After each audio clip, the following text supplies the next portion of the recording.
Okay, I think we are ready to begin. Thank you everyone for the prompt arrival and the opportunity to get underway right at 9. We really appreciate that. And I hope you're as excited as me to get into day 2 here and to really focus in on some of the content of this workshop and in particular the outcomes. So I have a few opening remarks just to review our agenda today and a refresher on our objectives, and then we'll move into our work today. So first, I wanted to take a moment to reflect on the objectives that we have established for this workshop. And I'll just, for those of you that did not bring your binoculars from the back, I'll review them again. But our 3 objectives for this workshop yesterday and today are first, to review PBR efforts in other jurisdictions, including tools and processes. We had a good opportunity to do that yesterday with our guest speakers and through conversations with each other. Second, to build a shared understanding of the potential for PBR in Hawaii and the planned approach for the PBR proceeding. We began to explore that space through staff presentations as well as discussions with each other, and that will continue. And then third, to discuss potential goals and outcomes for Hawaii's PBR proceeding. And we started that discussion yesterday, particularly around the goals, and we talked about how different attributes of the system match to the goals that the staff has put forward, and we have some of the results of that on these charts here on my left side of the room. And today we'll really get into the outcomes. I wanted to make just a remark and an acknowledgement that I think we recognize that some folks are probably itching to get really even deeper into these discussions. There are people in this room who have been working on these regulations in Hawaii for probably a couple decades and at least many years. And so recognizing that there is that interest and eagerness to get into really the details of the regulatory structures, and particularly around that second objective. So in that respect, just to remind us that this workshop is intended to be foundation setting, in particular as the opening convening in what will be more than a year-long process going through, as mapped out, probably through 2019. And so this is, in our experience, it's important to have this initial foundation setting and building of a shared understanding as we begin this work together over what will be many months. And in particular, as we all come into the work from different places and different levels of familiarity with some of the different concepts, this type of discussion is important. So please be patient. If you're really ready to start unpacking the attrition relief mechanism that's in place in Hawaii, or the ECAC, or something else, those discussions will certainly come, and there'll be opportunity to share, your perspectives and your expertise. But today, we are going to continue in this space of particularly exploring the goals and outcomes. And that's to follow the process that staff and the commission has put forward as kind of foundation setting to orient toward the work that is to come ahead. Thank you.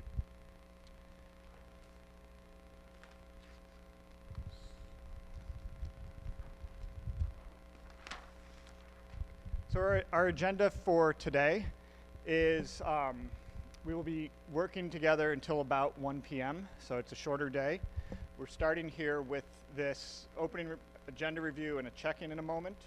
We then have the opportunity for party presentations from, there's the invitation if different parties in the docket want to make short remarks on your kind of expectations or priorities for the proceeding. We have that space built in today, and we have, I think, 7 presentations queued up for that.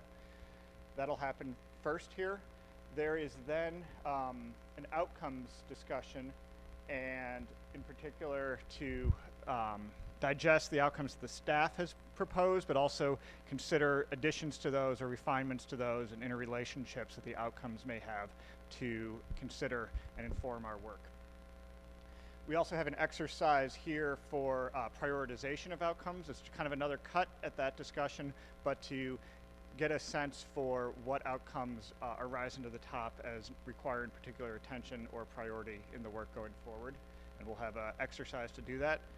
And last, like I said, around 1 or shortly before potentially, we will close the meeting with kind of a discussion of where we're going, what to expect in the weeks and months ahead, and check out. There will be one, if not two, breaks built into this time, so please bear with us, but you can expect we will let you out of this room for breaks as needed. And because recognizing it's a long process or a long period until 1 p.m., we can all avail ourselves of the coffee and the snacks that are provided here to keep us caffeinated and with the blood sugar levels to keep doing our work together. Sound good? Excellent. Any questions on the agenda or what we're doing today? Excellent.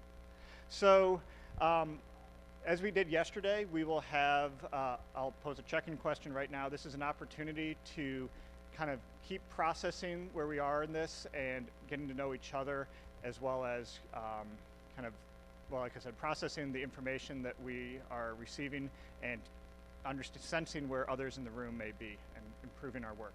So what I'd like to ask everyone to do is stand up and walk across the room to someone that maybe you have not spoken to yet in our work yesterday.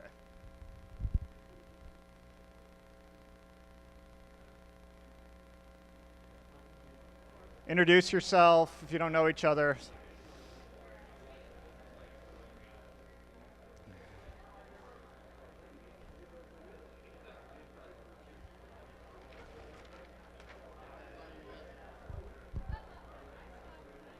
Oh, me? Well, are you partnering with me? Why don't you go to, hey, Matt. Matt McDonald? Okay, then you and I can talk.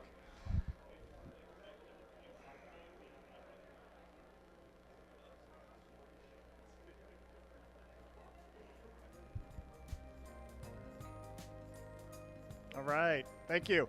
So now you've said hello to someone that maybe you haven't spoken to or you don't know as well. I'd like for you to take 2 minutes with your partner, 1 minute each, to reflect on this question and share with each other what is becoming clearer to you. After our work yesterday, after the reception, maybe you had a drink or two, went home, what is becoming clearer to you in this process? Discuss with each other.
Okay, if you haven't heard from your partner, switch and make sure to hear from each person.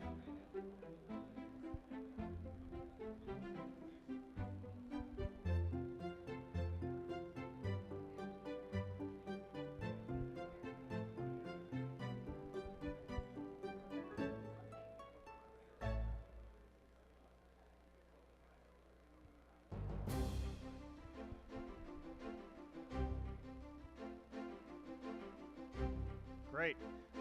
So hopefully many things are clearer now. But if everyone can take your seat, return probably to the seat you were in, and we'll move to party presentations.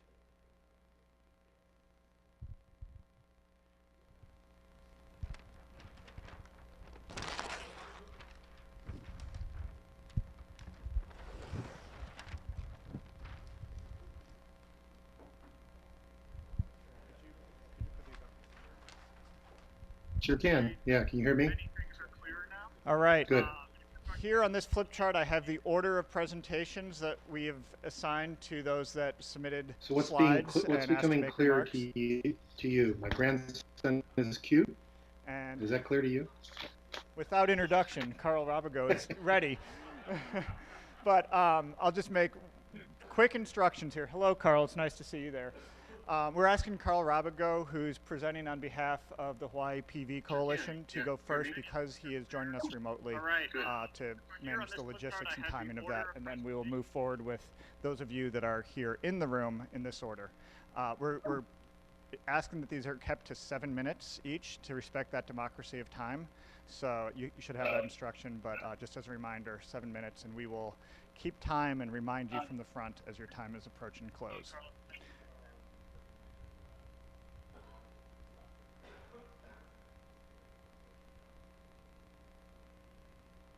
I was noticing it too, yeah.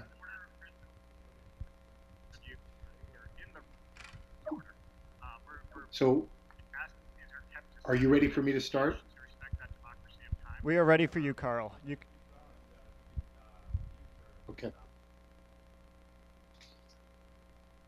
Yep. I just paused it, and hopefully now you only have me on one channel, which is a lot easier than the many voices I hear in my head. So thank you very much. It's a great opportunity to be here. I want to congratulate everybody who gets to participate in this really cool thing, and the commission and staff, of course, for taking on this important work. Good news is that you're not alone. Other states are starting to do some of this. None, I think, with the clarity and maybe even urgency that Hawaii does. So we're all looking to you to continue to lead us in this important endeavor. I'm Carl Rabigo, and I'm representing myself, but I'm also representing the Hawaii PV Coalition here. By day, I work as the executive director of the Pace Energy and Climate Center in New York, where we get actively involved in the REV proceedings. I'm going to take advantage of my opportunity here, my time, to just run through some very high-level ideas that came into my head in terms of framing this overall level of effort. So, actually, let me go back for a second and just say that the speaker's prerogative is to get a chance to share a cute picture of his grandson as part of that prerogative, but it seemed right for this proceeding. We are just starting, and as Dan just said, we have time ahead of us, a lot of time and a lot of work ahead of us.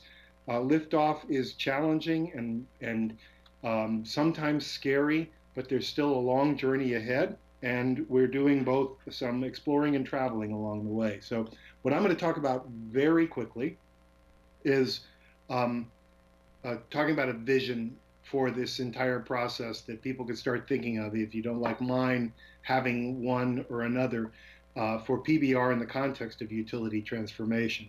Second, some very high-level lessons from the 4 other utility of the future, grid modernization, utility transformation, state proceedings that I've been involved in. A couple of quick comments on the proposed outcomes, not to critically evaluate them as much as to make some big points, and then I'll leave you the last slide with some contact information that I've got. Again, the folks in the Hawaii PV Coalition are there also and can participate in the process and act as a resource and a direct contact, so you don't have to deal with somebody who's many hours away if you don't want to. Let me start by saying that I went through the commission order, the staff papers, and I was looking for the thread that tied together this performance-based rate-making initiative. It seems to me it sits in a broader context of utility sector transformation, and that in turn suggests a system-wide range of issues that have to be kept in mind and actively considered as various parts throughout this process. So my resume will tell you that I spent some time with Rocky Mountain Institute, and I can't get away from the vision thing or the systems thinking thing, because it really is helpful when taking on something as big and important as this. So the performance-based rate-making regulation concepts do nest within this, this broader construct. When I look at it, and when I looked at what the commission talked about and staff talked about, I come to a kind of a conclusion that really the best way to summarize a sort of vision statement for this is an outcome that results in utilities in Hawaii that have the opportunity to earn fair compensation. We want them to succeed as businesses. We want them to be able to reward their shareholders. We want them to be able to invest in the community and invest in their business on a forward-going proposition. comma, it's based on a new kind of business model that is well aligned with the public interest. And that means we have to recognize the need for this transformational change, for financial health, as I already mentioned, this new business model. And I understand you've already had some good discussions about platform provider, platform light, whatever that's going to be. The need for protecting, advancing the public interest, which is always a core responsibility of the commissions and regulators. And as I said, systems thinking. So I want to urge us to think about this language, which is sort of lightly lifted from what the commission order said, but we're trying to accomplish not a balancing between utilities and the public interest, but a simultaneous optimization of all the issues that I showed you in the previous slide and that we have before us. We can accomplish both of these on a going forward basis. All right. To continue moving quickly along, I want to mention, I mentioned that I've been involved in 4 utility transformation processes myself in the past 4.5 years.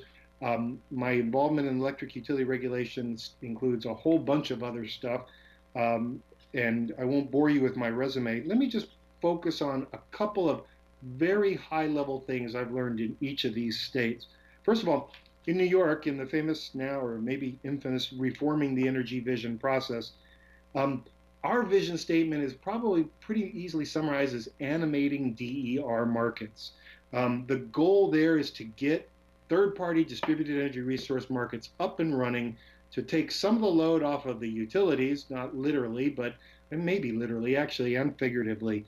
But what we've really learned of late in REV, and now in the 4th year, starting our 5th year, is that the cost of service utility model is far more entrenched in regulatory paradigm and in the thinking of regulatory staff and utilities and even some third parties and customers than we fully appreciated at the start. So we really do need to check our assumptions as we go forward, because it's going to crop up even coming into the 5th year of a very, very visionary process. In Maryland, the ostensible vision of coming out of a merger agreement was the utility of the future. But unfortunately, the commission took a procedural approach that fell short of that broader vision and instead settled on a number of siloed attempts to advance the agenda. Perhaps because it wasn't completely their idea. Like I said, it came up in a merger settlement, but that proceeding hasn't as much had that systematic focus as much as it's had just a group of not very well connected initiatives. And that doesn't really advance the ball of transformation. In Massachusetts, the aspiration was the modern electric grid, with an initial focus on customer engagement, reliable and affordable electricity, and distributed generation development.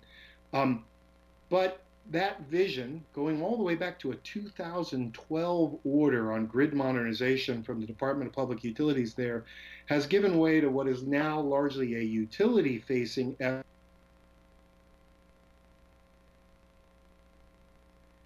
and investment. So you got to keep the customer end in mind as well. And then in Rhode Island, excellent guidance process there that spanned actually many, many months and different proceedings was met by a lackluster initial vision from the utility. That meant that the state's division of energy resources had to step in and basically write the power transformation plan in a settlement agreement in a rate case, not the optimal way to proceed. And then finally, one thing that has tied all of these together is that rate cases are where the checks are written. So we have to keep in mind that a lot of this activity is going to connect over to rate cases as well. Are we still good there, guys? Yep. Okay. So let me just move really quickly to some very high-level comments on the goals and outcomes. White PV Coalition is generally supportive of the nomenclature, structure, and framing in the staff report. We think it's a great framework for starting. We would emphasize, because the coalition is made up of businesses who want to succeed in this new environment, that market development is critical in supporting all 3 goals. It must be emphasized as an overarching priority. And then lastly, in general, I would say that we need to be careful about checking our utility privilege. And let me just give you some quick examples in the 3 outcomes areas. But the core idea here is that remember that the utility has been an incumbent with huge market power for a long period of time. They were the sole resource that we went to for solving all of our energy service needs. We've built a lot of infrastructure and a lot of structure around that idea. Now we're talking about changing it in some very fundamental ways. So we need to look at these outcomes as we start working through them with that kind of, if you will, inherent bias in mind. One example, SAIDI and SAIFI numbers, right? Interruptions and the duration of interruptions. Those, one more minute? Great, perfect. We act as if reducing interruptions and the duration of interruptions to zero is the ultimate goal. But we really have never actually asked customers what they need. And we haven't contemplated what third parties can do. So an interruption at 4 p.m. for a tourism-based business in Hawaii would be devastating. But if they have storage, it's something they can ride through.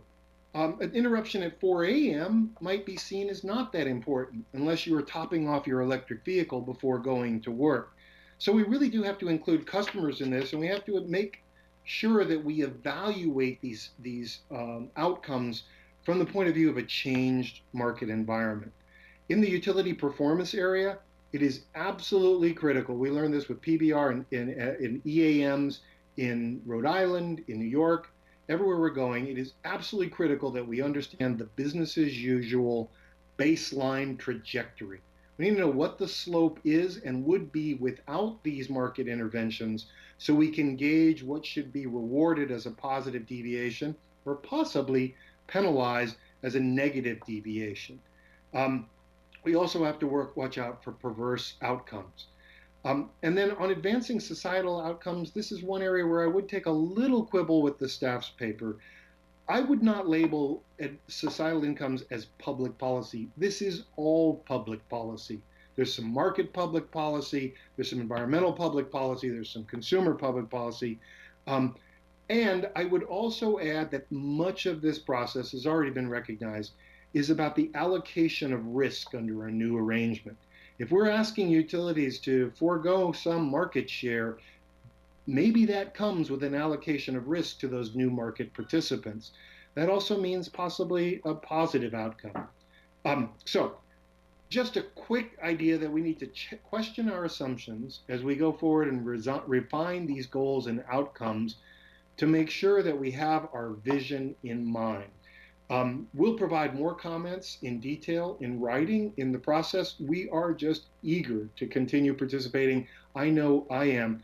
Thank you very much for the opportunity to make these quick comments. I look forward to what comes next. You can reach me here. And with that, Matthew, I'll turn it back over to you. Thank you, Carl.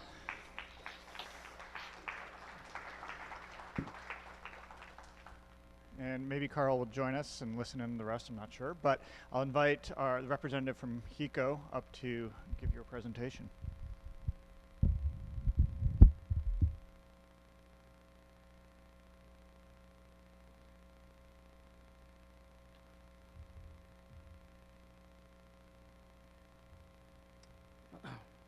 Thank you. Good morning, everyone.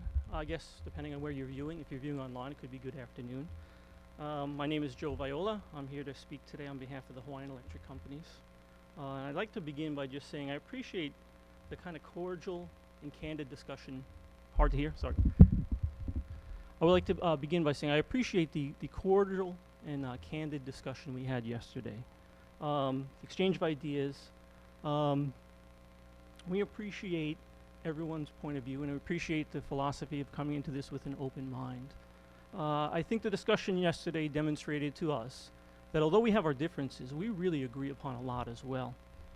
We know that moving forward, and we get into the details, the discussions will become a little bit more difficult, but it's good to have a foundation that we established yesterday and will continue to establish today to go forward to review our regulatory construct.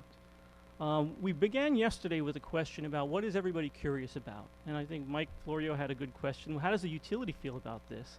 Well, I can tell you it's not necessarily comfortable being the one in a room like this who's on the examination table, But we welcome the discussion. We think it's important to have a good, robust discussion.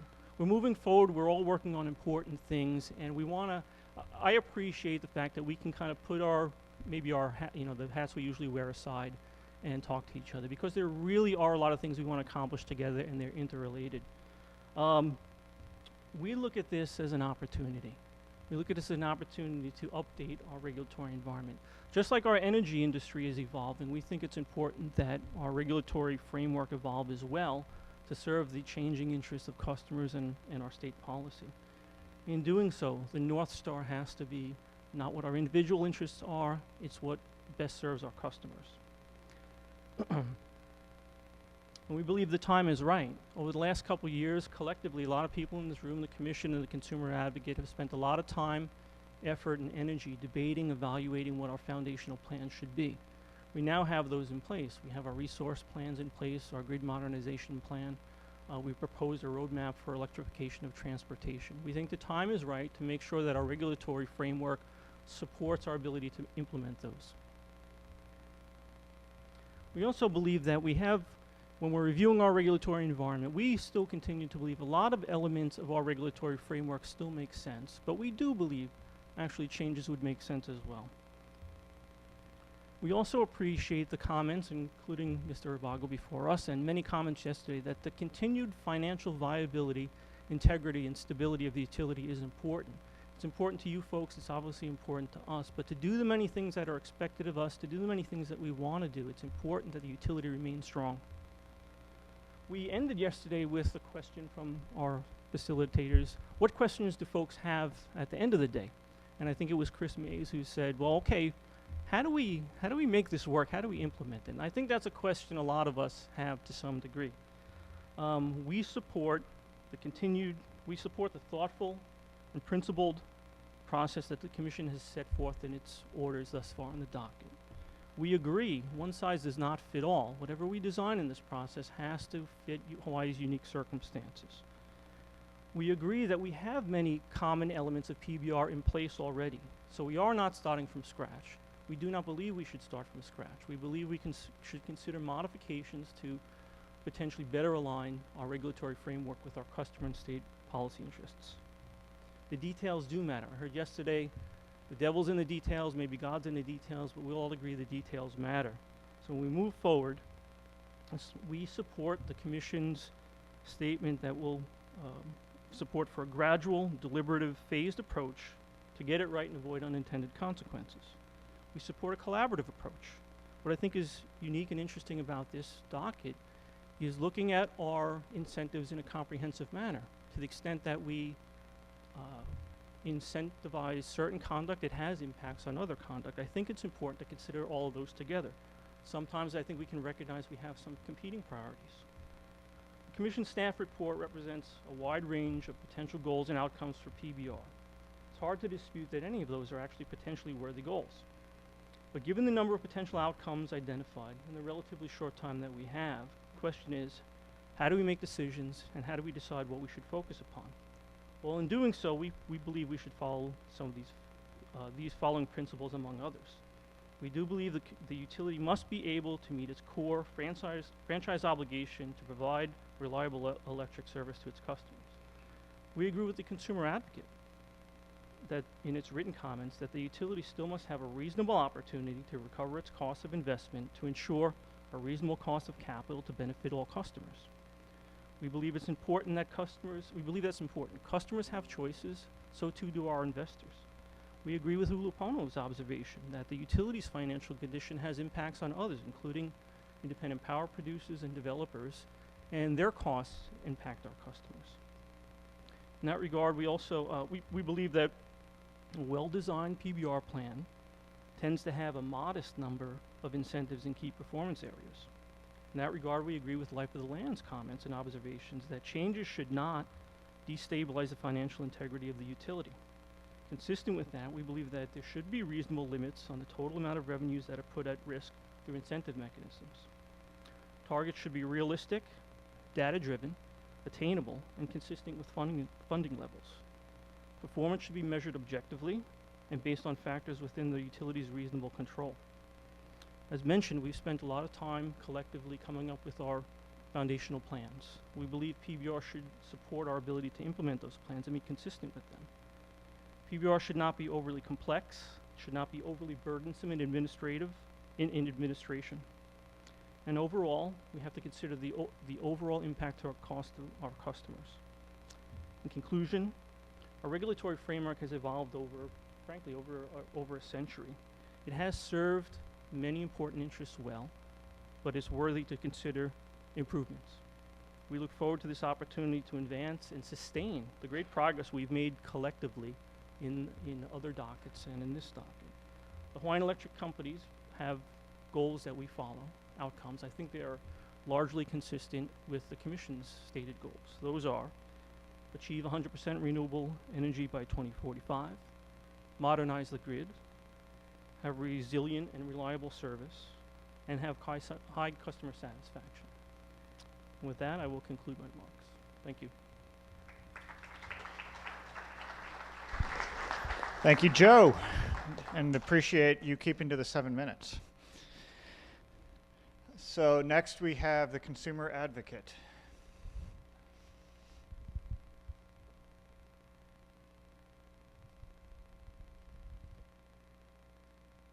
Thank you and good morning. I'm Mike Brosh, consultant to the Consumer Advocate. I find myself in a common position of speaking after the HECO companies on some of these issues. It's not surprising that our views and comments intersect in many places, but often from a different perspective. It's an honor to address this group today in such an important undertaking to redefine and reshape the regulatory framework in the state.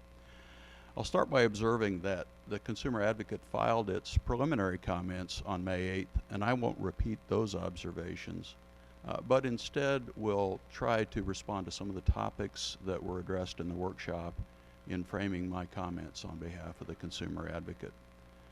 The first point I'd mention is that the utility of the future is evolving and not yet fully defined. Changes to the regulatory framework should also evolve and enable the achievement of the goals established in this docket.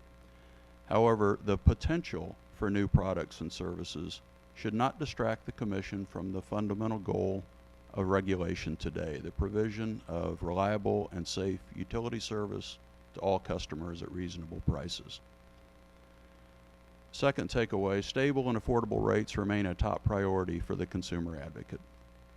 The path to affordability and pricing stability cannot ignore the existence of the complex array of existing cost recovery mechanisms we have in place today. The focus of Hawaii regulation historically has been on cost recovery for the utility. This has been an essential foundation to ensure access to capital on reasonable terms. It should be possible to consolidate and simplify the existing array of regulatory mechanisms in a way that shifts priorities away from cost recovery and toward a price path that is driven by other factors.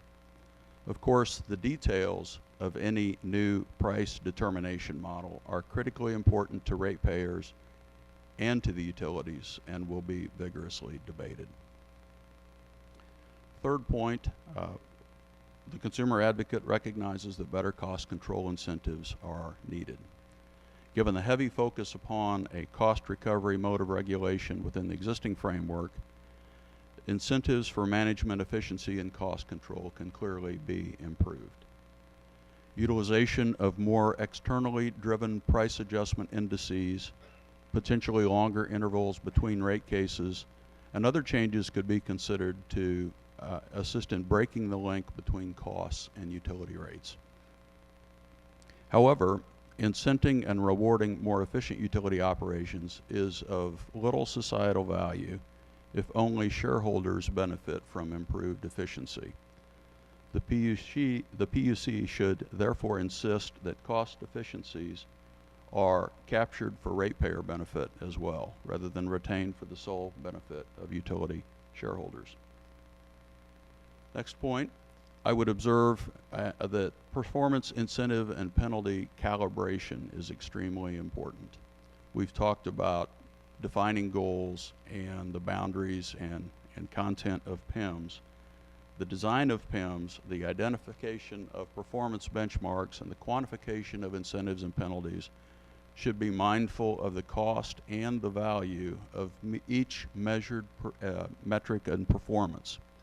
Poorly defined PIMS that do not reward desired outcomes at an appropriate level will result in higher costs and unintended outcomes. The stories from California and elsewhere inform us that there is no set it and forget it solution to PIM regulation. The process of PIM definition and calibration is inherently complex, and the procedural steps in this docket need to provide significant time and access to the information needed from the utilities and others to carefully address these issues. A point of agreement with the HECO companies and others is that financial viability is essential. PBR design and the many critical details of implementation must satisfy a financial viability test for any new regulatory outcome to be sustainable. Unfortunately, our ability to predict financial outcomes diminishes quickly as we move more than a few months into the future. There's considerable risk and uncertainty surrounding the development of any new regulatory framework.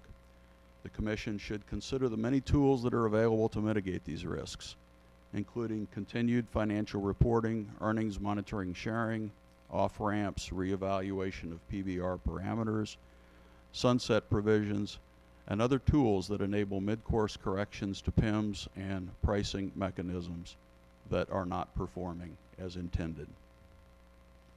The final point I'd like to mention is that simplification and transparency of the regulatory framework is desirable. As I mentioned at the top of these comments, the existing Hawaii regulatory framework is highly complex with layers of rate adjustment mechanisms, related reporting and filing requirements, all running concurrently with multiple planning dockets and GO7 applications. Despite all this complexity, the triennial rate case process commits even more attention and resources to annual general rate case filings. Any redesign of the regulatory framework should seek to simplify and streamline the administrative processes that are required to implement proposed changes, rather than adding new layers of complexity.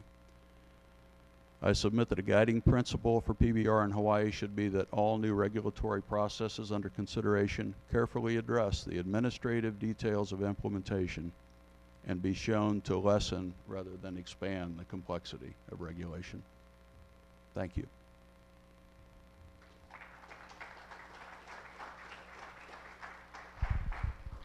Thanks, Mike. Blue Planet. Ron Binns.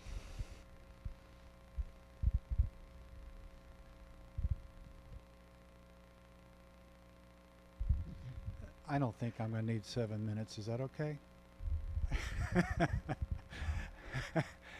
Thank you all. Nice to see you again. I covered a lot of these points yesterday in my acerbic comments to the other panelists, so I'll move through this pretty quickly. Why would you even want to consider PBR? Well, here's my suggestions. All forms of regulation, including cost of service, provide incentives. Some of those are helpful, other of those are undesirable. Regulatory compensation often does not align with society's expectation of electric utilities. You give them a big job to do, and then you don't always ensure that they're either rewarded or penalized for their performance on that. Many forces mean that utilities have to find a new business model, and it's going to take regulatory reform to give them the flexibility to achieve that. We don't know what that target is, but we do know that if we keep doing things the same way, they're going to also.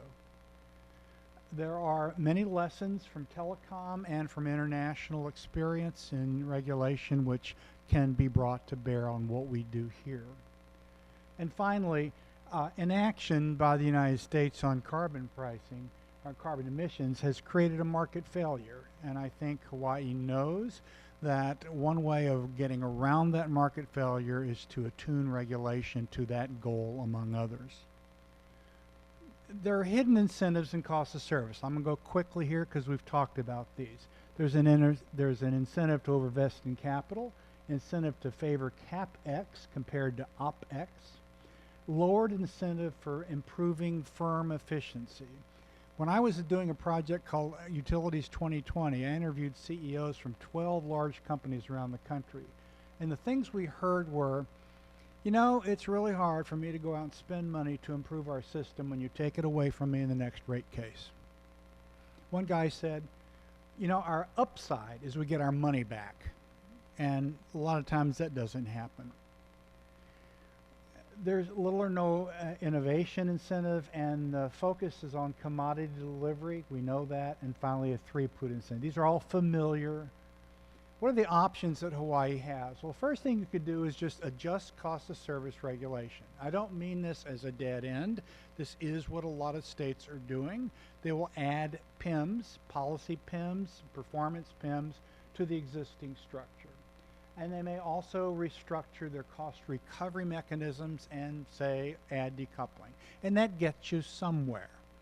But it ultimately does not get you past that fundamental incentive about costs of service regulation I identified. You can copy what's used elsewhere. It's a good thing to do. Look around. But Hawaii has got very special circumstances, as you all proudly know. So evolving a hybrid regime in Hawaii, I think, is probably where you want to try to get. And identifying the goals, something which regulators really don't often do. This commission is exceptional, going back to inclinations and a lot of other things, of actually saying out loud what you like to see. And that's, believe it or not, rare in the utility business to get a coherent statement from commissions. Move away from cost of service regulation. I said move, not jump, towards revenue cap regulation, at least for the wires business. What do I mean by that? The wires business is a lot more predictable in terms of revenue requirements and the ongoing operations there. When you get into generation, you have a vertically integrated company here. That's a much lumpier proposition, and you may want to think about two tracks. The utilities can sort their books out on distribution, transmission versus generation. You may want to look at slightly different methods for those two. And finally, tying utility compensation strongly to performance goals. And lengthen the rate control period. That will turn out to be very important. Last slide, I think, desired results under PBR, and this gets now to the PIMs. Blue Planet wants, of course, accelerated progress on decarbonization and fossil fuel reduction. Improve reliability. Who doesn't want that? Resilience. Who doesn't want that? We're there too. And safety, of course, is never allowed to diminish. Continued improvement in choices and quality of service.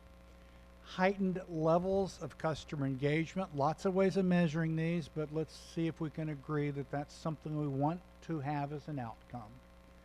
Improved quality of interconnection for DERs. Very complex problem, not just because it's a complex physical and logistical problem, but it affects utility compensation so directly. It's something we need to take head on, and I think PIMs are going to be a good way to do that.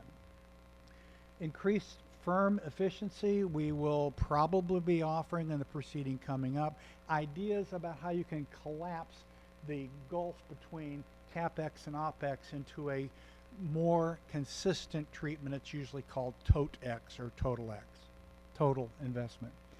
And finally, the evolution of a sustainable utility business model is something we hope will come out of that. This is my last pitch. Negotiation is something this commission needs to take very seriously as a tool it can use. It requires certain things. Of the commission, it requires identifying the range of desired outcomes from regulation that you want to see. Make that a target.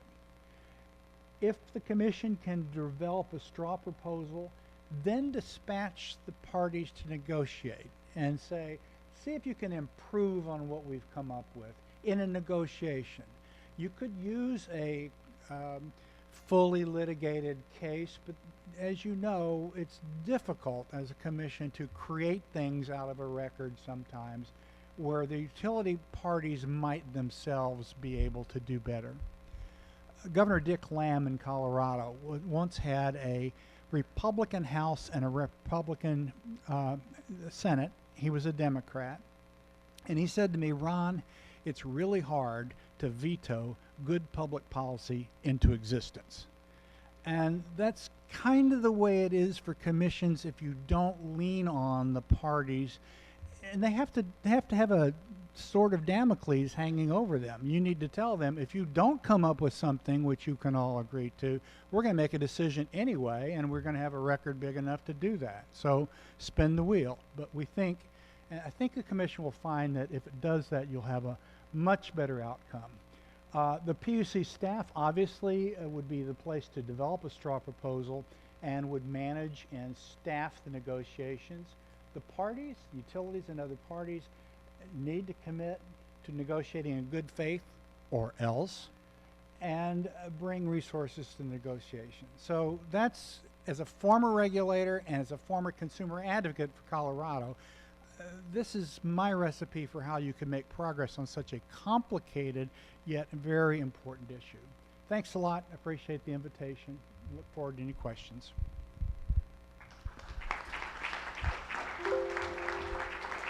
Thank you.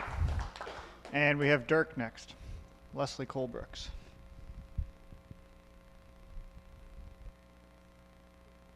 That's great. Thank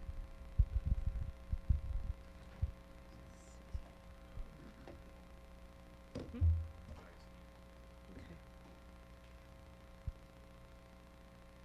Okay. Good morning, everybody. My name is Leslie Colbrooks. I'm with the DER Council. So for those of you who don't know me, we're a 501c6 here in Hawaii. So formed in Hawaii, we're a nonprofit trade organization. So we're advocates at the commission and at the legislature. So what I wanted to do today was really kind of narrow the focus a bit and talk just about Hawaii and what we see going on, because we had such a great discussion yesterday about everything going on all over the country, right? So.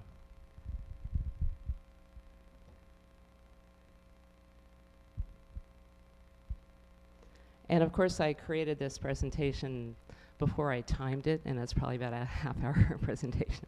So I'm not going to do that. I might not. No, I won't. No, Dave, don't worry. So I might not get off of this first slide.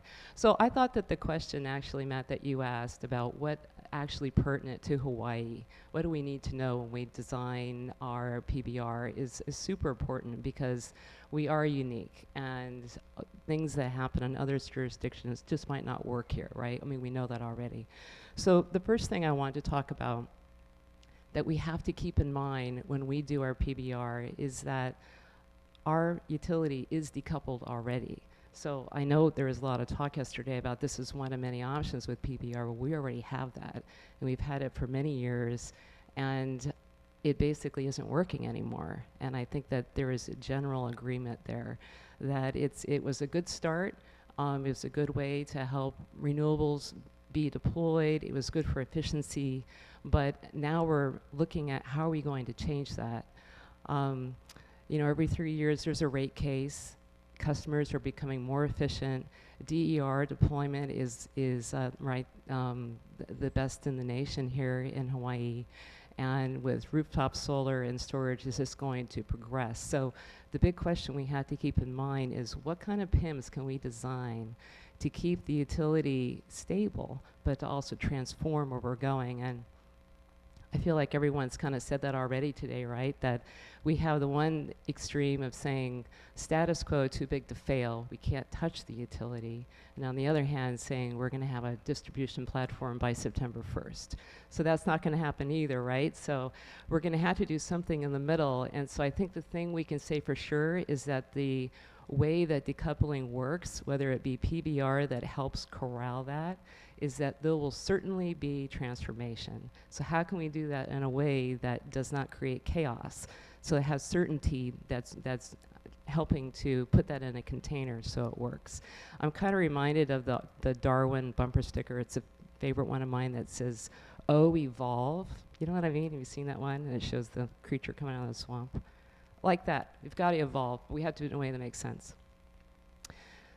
The next thing that we haven't talked about much, I think is really important when we design our PIMs, is to recognize that our commission works so hard. They're really under-resourced. They're just working like dogs. They've got so many dockets, and the people down there in the basement, my God.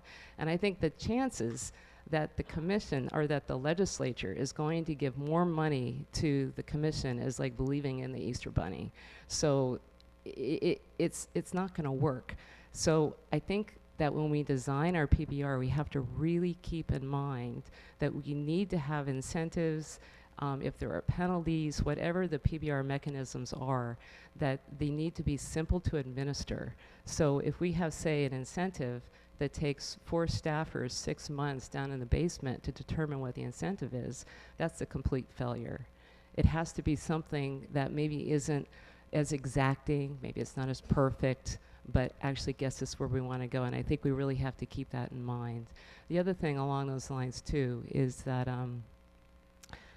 we have to have data and ways to really frame the discussion that's transparent enough that all of the stakeholders can understand it.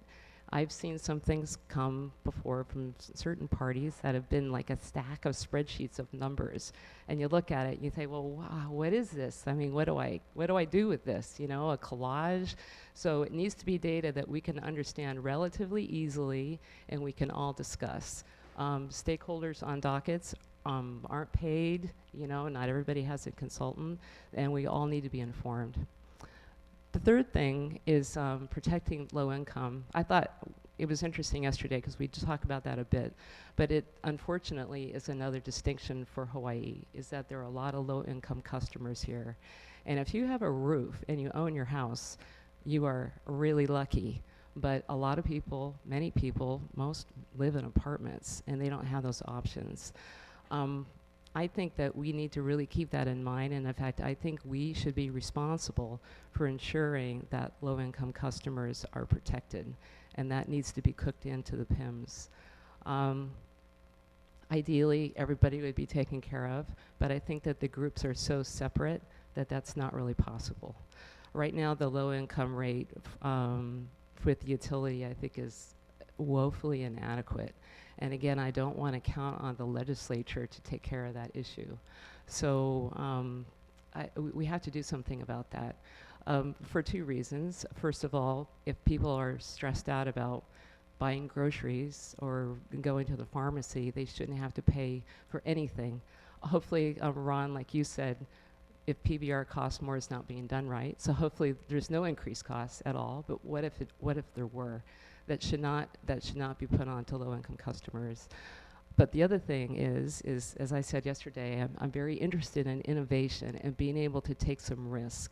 So I don't want this whole group to be thwarted from taking some risk, from putting in PIMs for innovation, but not wanting to do it with the fear that perhaps that might be expensive or that maybe the costs are unknown, because we don't want to have any impact on rates whatsoever because there's so many vulnerable people. So we need to really contend with that. I'm going to skip. Very quickly, I saw that my time is nearly up, but the staff report was just, that was such a great document, way to go. I agreed with everything in there. I thought it was really good. Just 3 things I wanted to point out quickly in the outcomes that I'd like to see fleshed out just a little bit.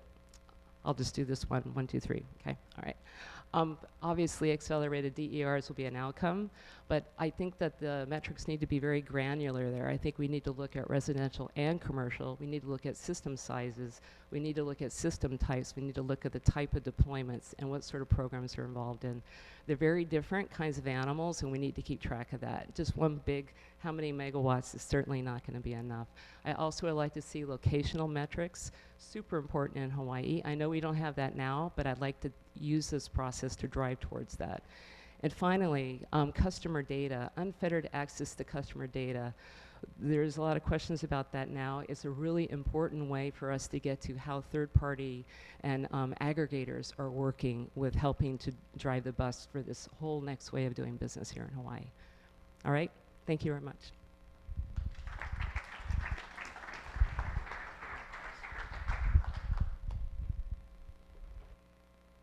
Okay, I think next, Hawaii Solar Energy Association.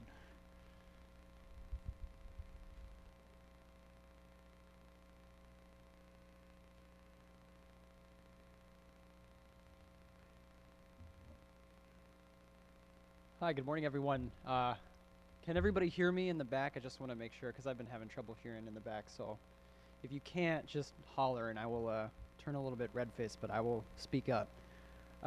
My name is William Giese. I'm the Executive Director for the Hawaii Solar Energy Association. We are also a 501c6 nonprofit industry trade group representing the majority of the distributed energy resources, solar and solar hot water specifically, in Hawaii. So these are installers, contractors, manufacturers, distributors, and financiers of solar energy.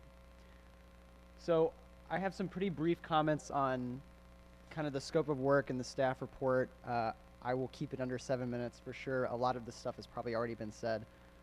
Just run you through it real quick. Let's see if this is working. Uh-oh. I was pressing the wrong button. So obviously you've all read the staff report, you know the overarching goals. Some of the things that jumped out at me here, you know, we have enhancing the customer experience, improving utility performance, and advancing social outcomes, and then we have them kind of siloed into their separate things, which I thought was a great way to organize all these certain goals that we're hopefully going to have in PBR. Moving on. So I agree with Leslie and my other colleagues. You know, the staff report was great. There were some really good nuggets in there that I pulled out that kind of talked to me, and surprisingly they were all on the same page. You know, customers, it mentioned in there that customers are transitioning from mere consumers of energy to active participants in the electricity system, and we've seen this, right? You know, historically the utility has provided electricity consumers, and that was kind of the only choice that they had, right? They bought electricity from whatever the utility wanted to provide, and now they're able to say, I want to choose energy efficiency, I want to choose a solar hot water heater, I want to install PV, I want to have a battery. On the East Coast, you know, maybe you'll have a diesel generator. I don't think that's great, but that is something that happens, you know, emergency backup, all these things that you can now participate as an active participant in the utility system is great for consumers. Hence, we now have PBR. Some other things, utilities willing to operate in an economically efficient and strategically effective manner. I think we're always kind of striving for that, and they facilitate an increasingly renewable, diverse, and distributed energy landscape, right? We're not just looking at single power producers on a power plant somewhere. We're looking at across the whole island in a mix, a wide, diverse array of resource options. And then finally, utilities must consider other objectives beyond universal, reliable, and affordable energy supplies to meet modern societal goals. So it's not just what you're using to produce power. Well, it is what you're using to produce power and how that impacts not just Hawaii, but the world, right? You know, we are a base for what other systems in the world can do. So I kind of pulled these out because they spoke to me, and I think that they're really good little nuggets of wisdom to guide us through this whole process. Really briefly, obviously, we're interested in the whole docket. We're participating as a stakeholder. I highlighted just some specific things that we would be interested in within the staff report. You know, DER asset utilization, operational efficiency, RPS achievement, beneficial electrification, social equity. These are all kinds of things that the industry that I represent hope to provide, and then work within this process with the utility and other stakeholders to provide as well. So the staff report was great because it had, you know, it outlined all the metrics that are currently measured by HECO, and some of the things that I noticed that were not there that might provide opportunities for us as we move farther in this process, I've pointed out here. You know, metrics are measuring customer interruptions and durations, right? That's something you should measure, as well as renewable curtailment, but they do not measure grid service benefit or duration. Obviously, this is something that we're looking at considering in other dockets. We're looking at probably considering in this docket. You know, very, very basically things like advanced inverter functionality, benefit to the grid, benefit to customers. You know, these things could be measured in some ways. They have been, or they've been examined in other white papers that I've looked at. and can be incorporated in PBR structure. And one of the things that I've been thinking about, working in other dockets, it might become easier to measure this once a comm mesh or infrastructure is built and new DER programs are developed. Really the key, and this has been mentioned in other places, is that data is very important. Transparency of data, access to data, but not just that, being able to utilize data, right? If you have a huge set of data and you don't really know what to do with it, or it's too broad or too wide or it's too deep, it's kind of pointless for you to have it. So we really need to make sure that we not only have the data, but we're able to utilize it in a meaningful way. And I think that will really benefit us in the long run. There does not appear to be a customer service metric that measures interconnection timeframes. This is something that Ron Benz mentioned. 2 minutes, thanks. Communications, site visits. If we really believe that DER, solar installation, and stuff like that is important, we also kind of need to measure what the health is of the industry if we're saying that this is an important part to getting to 2045, to having PBR. The next point kind of measures this too, and then environmental metrics, obviously. CO2 was mentioned in the staff report, using brownfield type sites this morning. Actually, I'm missing a DBET presentation on using brownfield sites for renewables.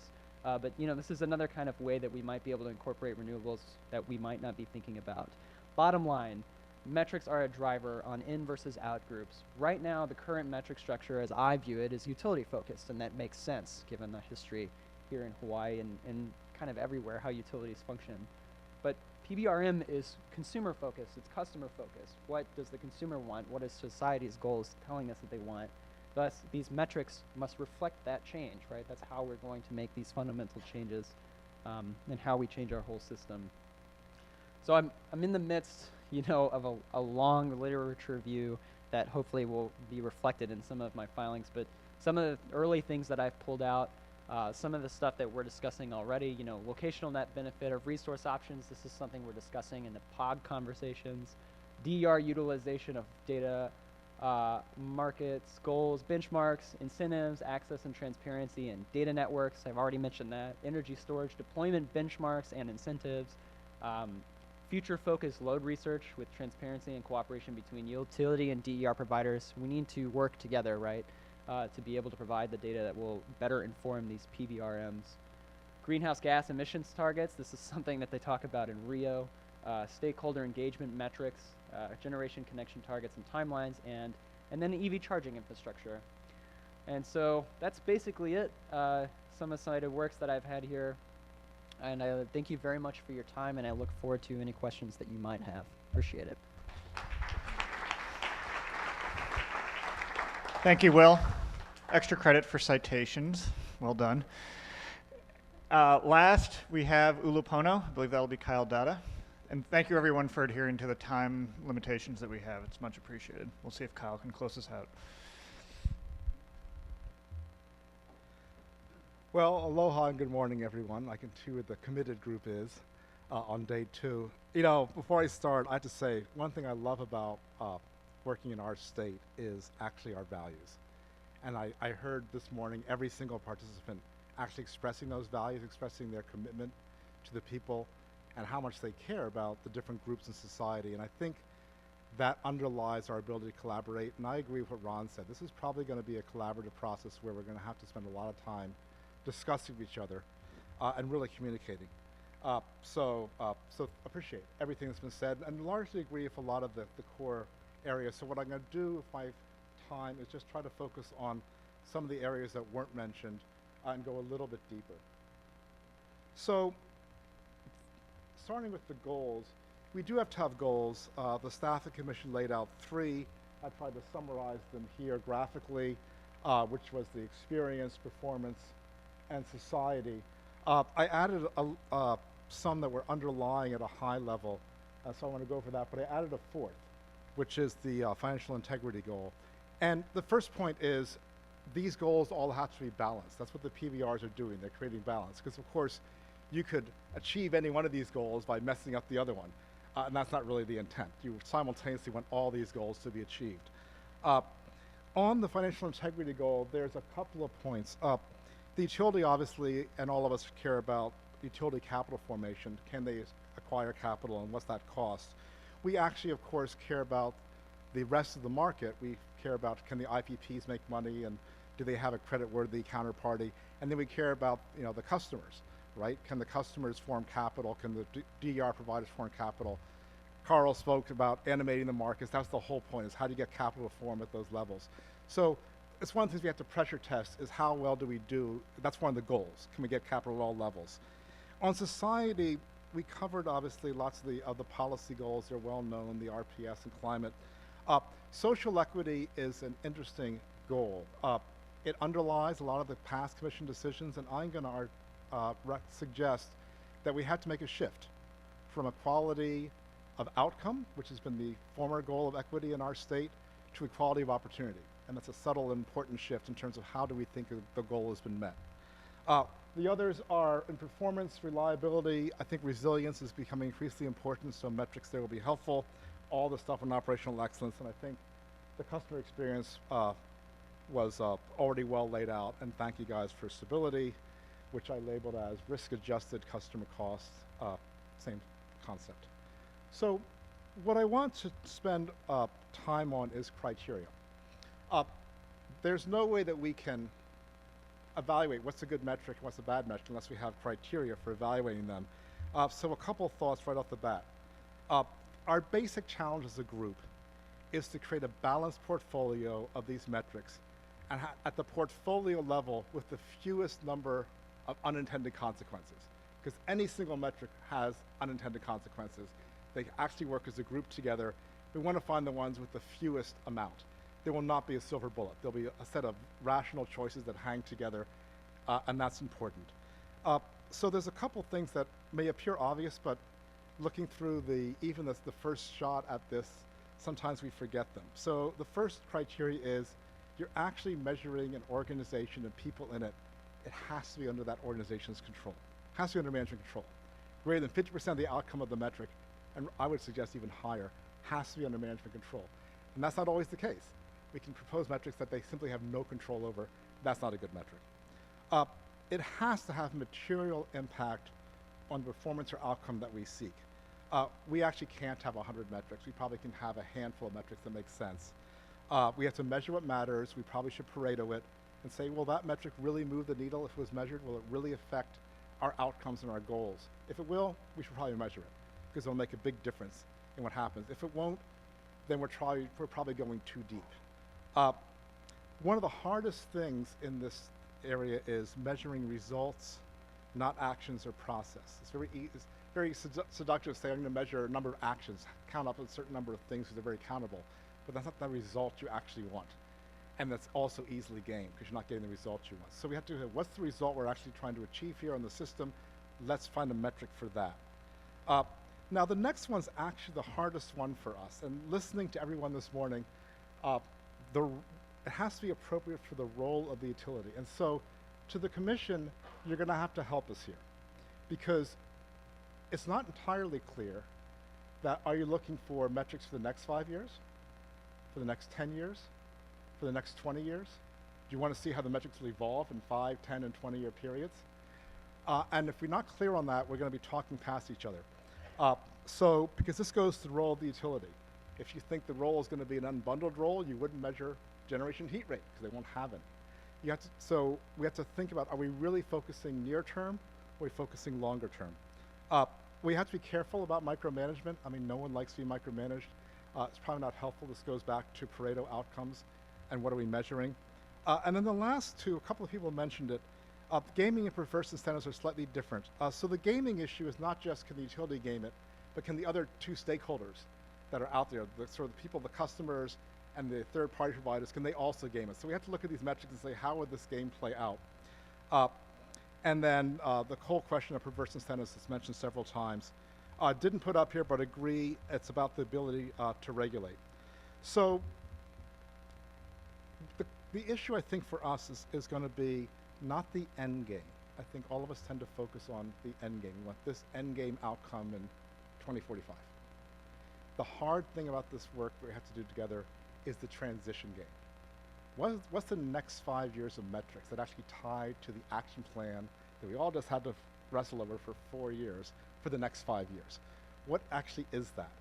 what are the roles utilities going to have? What are the most important things to measure to incent them and to animate these markets? Is the transition game is the hardest thing. By the way, I'm going to take, talk about gaming, I'm going to take 2 more minutes, borrowing from the 2 minutes from Ron. So inside that transition game, we'll have to measure explicitly the outcomes, and we should test them together so that we can transparently see what happened. Did we create a set of metrics that actually changed the utility's beta, its volatility of earnings? If it did, how much and what happened? And what does that mean? And is that worth it to us? Because it may be. It's not a yes or no, it's simply that we transparently have to know what we've done collectively with the metrics. So thanks for your time. There's some appendices that I laid out, we'll add to our brief on the commission staff. I just took your white paper, which is very good, and just gave you some examples of both emissions and then things that could be improved or process metrics and how to change them to result metrics. But thanks to you guys. Thank you, Kyle. You gave me a little heartburn there. I thought you were just going to adopt the next 5 minutes for your presentation. Really appreciate those presentations from each of you. This has enriched our discussion, I believe, and can support our ongoing work. We now have the opportunity for a 10-minute break, and then we'll come back, hear briefly from staff a bit on how we're to think about outcomes, and then we'll work together again on evaluating potential outcomes for this work. So, 10 minutes. I have 10:15 on my watch. I should probably look at phones because those are better synced. 10:15 on my phone. Please be back in the room at 10:25.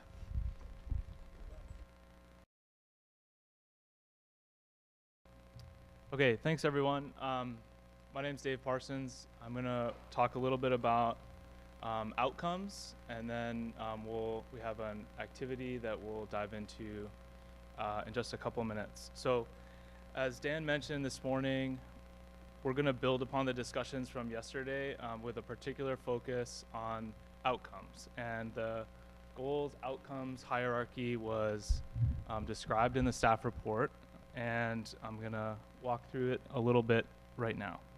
So the goals provide the highest level orientation or explanation of what utility regulation seeks to achieve. And I want to emphasize that the goals are intended to help categorize and organize the many outcomes that we'll be discussing, not intended to be silos necessarily or to preclude consideration of outcomes that may be categorized with another goal. So that's really important. We want to acknowledge explicitly that many of the outcomes could be considered to be applicable to many goals, and I think that was one of the takeaways from the discussion yesterday. It was a little difficult, I think, at times to assign outcomes to a single goal, but that's understood. But this is a way to help organize and provide a framework for discussion. Outcomes are a more specific set of factors that represent the many ways the power sector is experienced by customers and other market participants. One key point about outcomes are usually observable, qualitatively or quantitatively, and in many cases they can be specifically measured, and that's where we move into the metrics in the future. And I think the staff report provides sort of an illustrative list of many outcomes and some potential metrics that could be associated with those outcomes for your consideration and discussion as part of this process. And I think that we recognize and understand and anticipate that we will need to prioritize and focus in on certain outcomes that are of the highest interest to all the stakeholders. So I think, I already mentioned this about the outcomes can be attributed to many different goals potentially, but we made an effort in the staff report to assign the outcomes to the most directly applicable goal that we thought. But of course they could probably be moved around, and that's part of the discussion that we want to have today. So I'll ask if there's any questions about the goals outcomes hierarchy or framework at this point. Yes.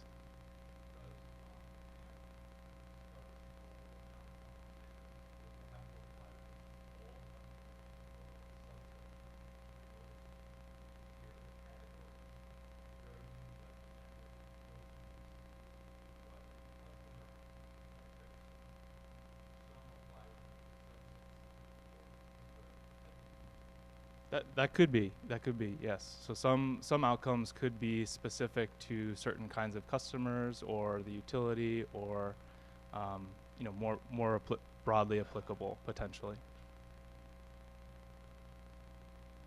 Okay, I'll turn it over to Kara. Thanks.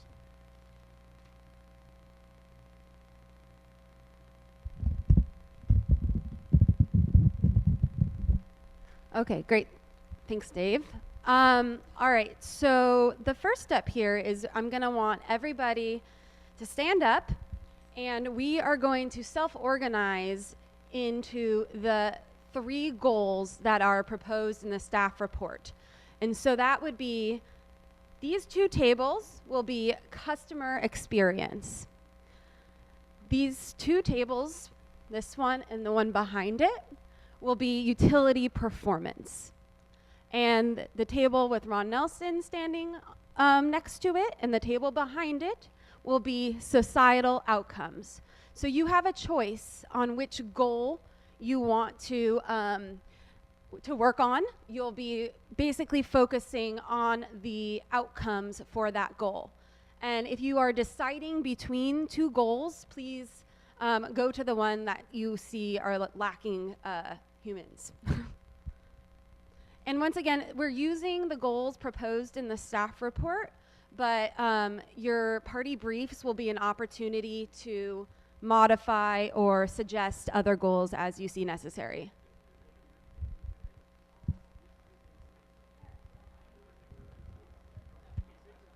You don't need to now. Yeah. All right. So for this next step, considering the outcomes that are included in the staff report, and there are staff copies of the staff report on every table. There is also some extras in the tables that we're no longer occupying, so feel free to grab one of those. Take a stack of Post-its and list your top 5 outcomes. And these don't necessarily need to be outcomes that are included in the report. These can be other outcomes, or it can be different refined versions of what you see there. Orange Post-its would be best because we have an abundance of those. Per Post-it. Yes, 1 outcome per Post-it. Thanks, Dave.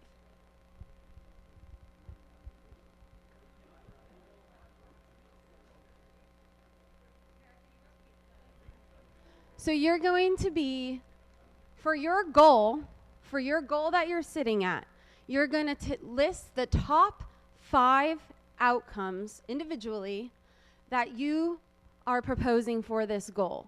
And you can use the outcomes listed in the staff report, or these could be other outcomes or versions of the outcomes that you see there.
about 2 more minutes.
Okay, it looks like people are finishing up.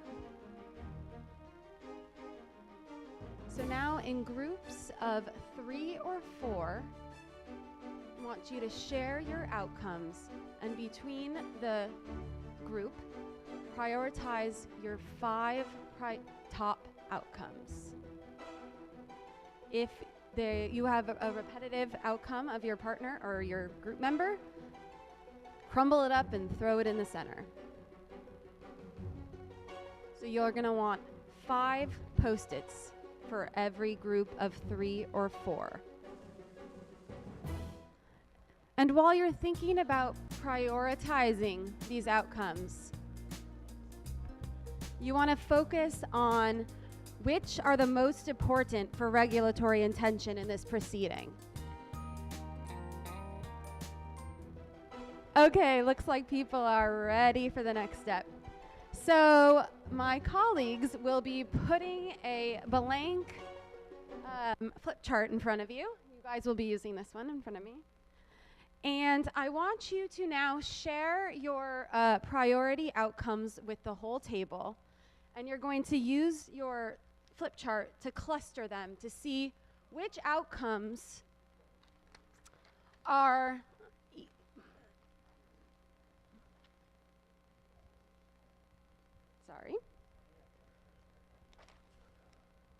which outcomes appear to have the most energy behind them or are emerging to be the most important.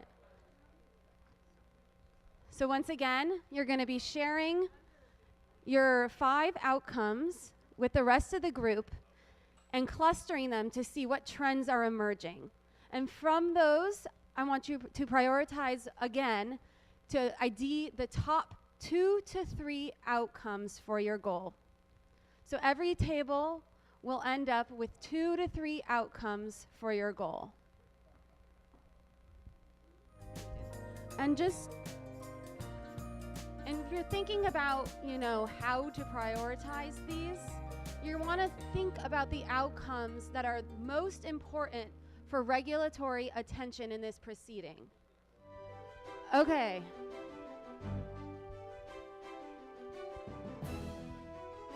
All right. I'm going to wait. Fantastic. Okay.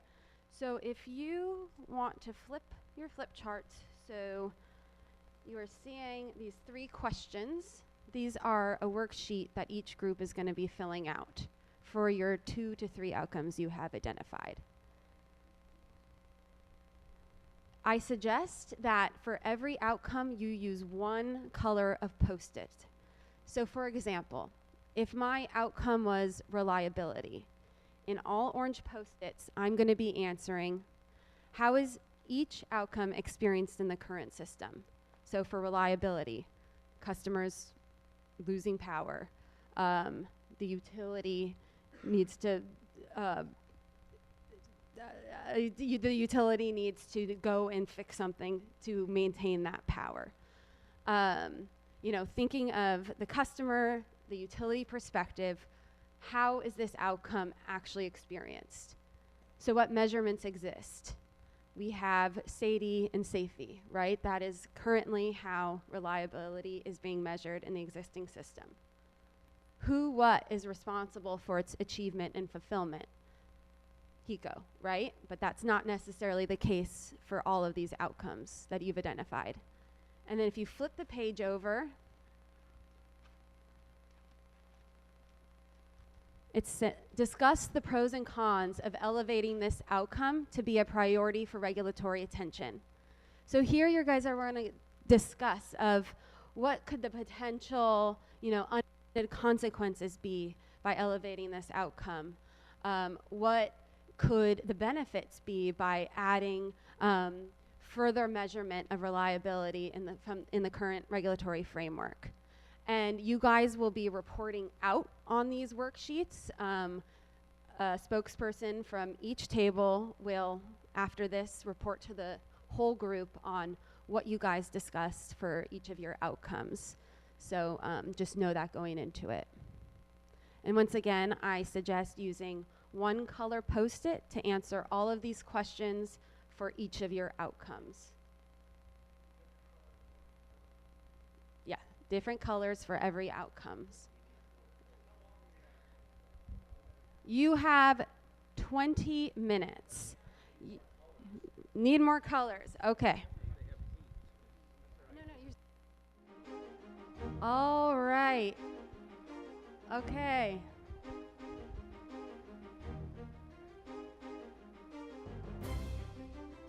Great, thank you so much. All right, I am going to now turn it to Dan for the presentations. Thank you, Kara. Thank you, everyone, for your work. And we now have an opportunity from each table, so that'd be 2 tables per goal, to report out and share your work and share the insights that you've achieved through this effort. We will follow a particular structure for the presentations. So first, I think I'll just tell you what I would suggest for the order of presentations, and then I will describe what we're going to request for timing of those. I'm going to ask that the groups here at the front go first, customer experience, and then we'll go clockwise around to, is that societal outcomes here, and we will close with utility performance. Between the 2 tables of each goal, you can determine which table is first, as well as one person to present for each table. So we'll hear from, on each goal, we'll hear from 2 groups, 1 person each. And for these presentations, we're going to have a 5-minute presentation, and I will be keeping time quite strictly. My phone will beep at 5 minutes, so everyone will hear it. There'll be the full democracy of time will be enforced. And then we're going to allow 2 minutes of questions from other groups. And these will follow a particular format, what we call coaching questions. I'll explain this again at that time. But what the guidance here is, these are questions to ask the group to be in service or improve their thinking. So these are not questions to demonstrate how smart and clever you are, nor are they questions to make a point yourself, but rather questions to be in service, clarify, or bring new thinking to their work. So an example might be, have you thought about how that outcome would possibly conflict with this other goal? And you can be more maybe precise or specific in that, but that is what a coaching question is. Again, not to demonstrate how clever you are, nor to make an emphatic point to represent your opinion, but to be in service to their work. And importantly, the group who is presenting and receiving those questions will not respond to those. They are not to answer those questions, but they're just to receive them. And there's something about not answering a question, but only hearing it and not having to respond, that we think about it differently. And that's the intent. It also gives the opportunity to have more questions received. Does that make sense? Always a lot of and I will tell you now, you're going to want to answer it. There are going to be questions that come up, and you're going to immediately want to answer it. You're going to try to answer it, and I'm not going to let you. Okay, so 5-minute presentations. I will be keeping time, and the structure is simply to share with the full room the work you've done according to this template or worksheet that we've suggested. So you can start with the 2 or 3 outcomes that you identified for prioritized regulatory attention under this goal, and then following through these questions that we've asked you to answer. And I will also, in addition to those, if you can respond to what major issues or questions have been raised by this discussion. So any like tensions or conflicts or insights, what issues or questions have been raised by the discussion that you had on these outcomes? Does that make sense? Great. So between the 2 customer experience tables, is there one that would like to go first? That's great. I was going to volunteer them also because this large easel I'm finding very obstructive and obtrusive in the room. Dave Parsons is kind of like giving me like the stink eye glare right now, and I'm just going to take that.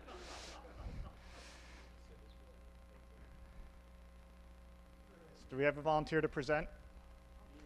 And I'm going to start my clock at 5 minutes. One moment, I'll give you the, this is no longer a stopwatch, but a timer, folks. Okay. Dean, I'll give you the mic and turn it over to you. So as part of our discussion, and our ideas are falling as I speak, we had 3, but ultimately I think I'm only going to discuss 2, which is affordability and customer engagement, because the time we were given wasn't enough to go through all 3. We'll assume the other table will discuss reliability, resiliency. In terms of affordability, I think we all recognize that this is a fundamental purpose of regulation, and we believe it will continue to be a fundamental purpose of regulation going forward in whatever form it might take. In terms of how the outcome is currently experienced in the current system, we identified utility bills as well as other costs that are incurred by the customers now behind the meter, and that's whether you put on your own PV system, put in storage, you buy a Nest thermostat, or anything that relates to your energy bills. In terms of measurements, I think we thought there was some overlap between the 2. That's why we didn't have any post-its as it relates to what measurements exist. Again, you're looking at your utility bills, what your demand charge might be, what your kWh charge might be. And in terms of who is responsible for the achievement or fulfillment of as it relates to this, the 6 parties, 6 entities we came up with is the utilities, the commission, Hawaii Energy, the legislature, the Consumer Advocate's Office, and basically any third-party energy service company that provides potential services, goods to customers to address their needs. As it relates to the pros and cons, the pro of maintaining or focusing on affordability is to maintain public support. If your bills become too high, I think it's going to be where customers really are going to be arguing about, not arguing, there'll be the customer uprising that will be difficult to achieve other potential policy goals or other things that the state has out there. So it's important to make sure bills are affordable to allow us to look at some of the other goals that we have out there. The other pro is, again, keeping everybody's bills affordable is a fundamental purpose of legislation, and it should be I guess it shouldn't be questioned. We should make sure it's affordable. In terms of cons, I guess the potential concern might be that if there's a narrow focus on short-term affordability, that we might miss out on the larger and longer-term goals, and not really, I think it was put forth by Robert as penny wise, pound foolish. So we shouldn't narrowly focus on short-term affordability. And then there may be tension with other goals. If we're trying to focus on other goals, it may raise the bills, and so there's going to be a little tension there. As it relates to the second category that we covered in terms of customer engagement, there was, in terms of what's experienced right now, there's customer choices and options would be a measurement, and then there's also education and outreach in terms of that measurement. In terms of what measurements exist is there's satisfaction surveys and number of options and participation levels in those options. And in terms of the parties responsible, I think if everyone can just assume that all 6 of these just move over because it's the same 6 entities that are responsible for that. Pros of having customer engagement is to hopefully support customer satisfaction with the energy services they receive, whether it's from the utilities or a third-party provider, as well as to helpfully spur innovation in the energy space, whether it's new type of devices you can put on or whether you're looking at new systems.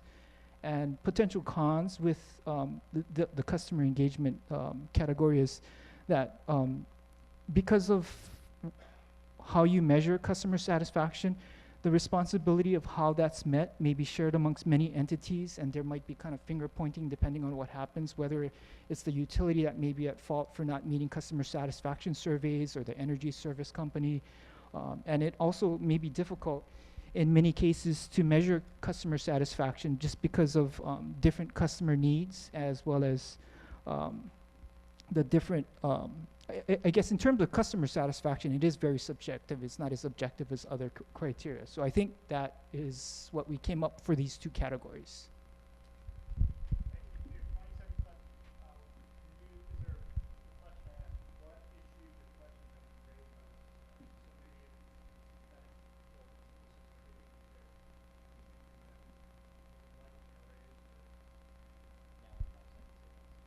Right, did that use up the 20 seconds?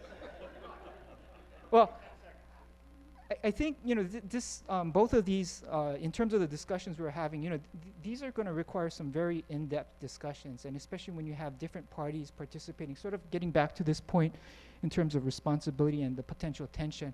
It is going to be something we have to be mindful of as we move forward, that there are different perspectives, and trying to balance it all is going to be challenging.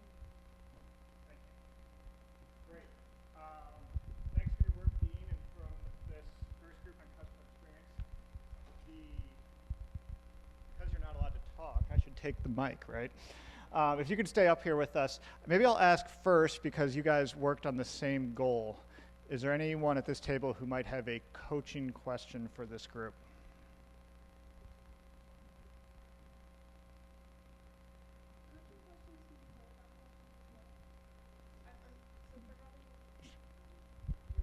All right, we can talk to this.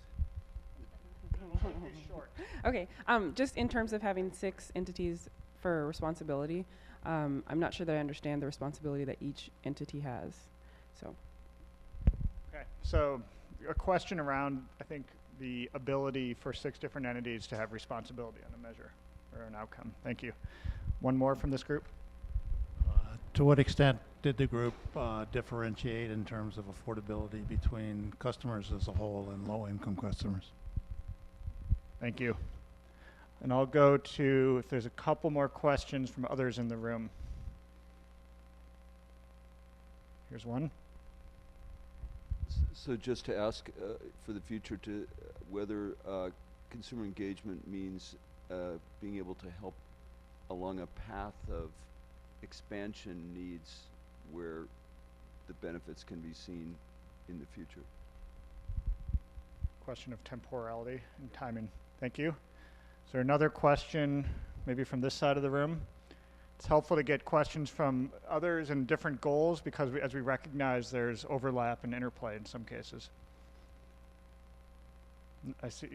No, I don't think so. Okay. Great. Let's give a round of applause to the first customer experience group. And if we can, why don't we leave the easel here? Because we only have one easel. But we'll take your work. Sherry, could you manage that? Thank you. So to the next customer experience group.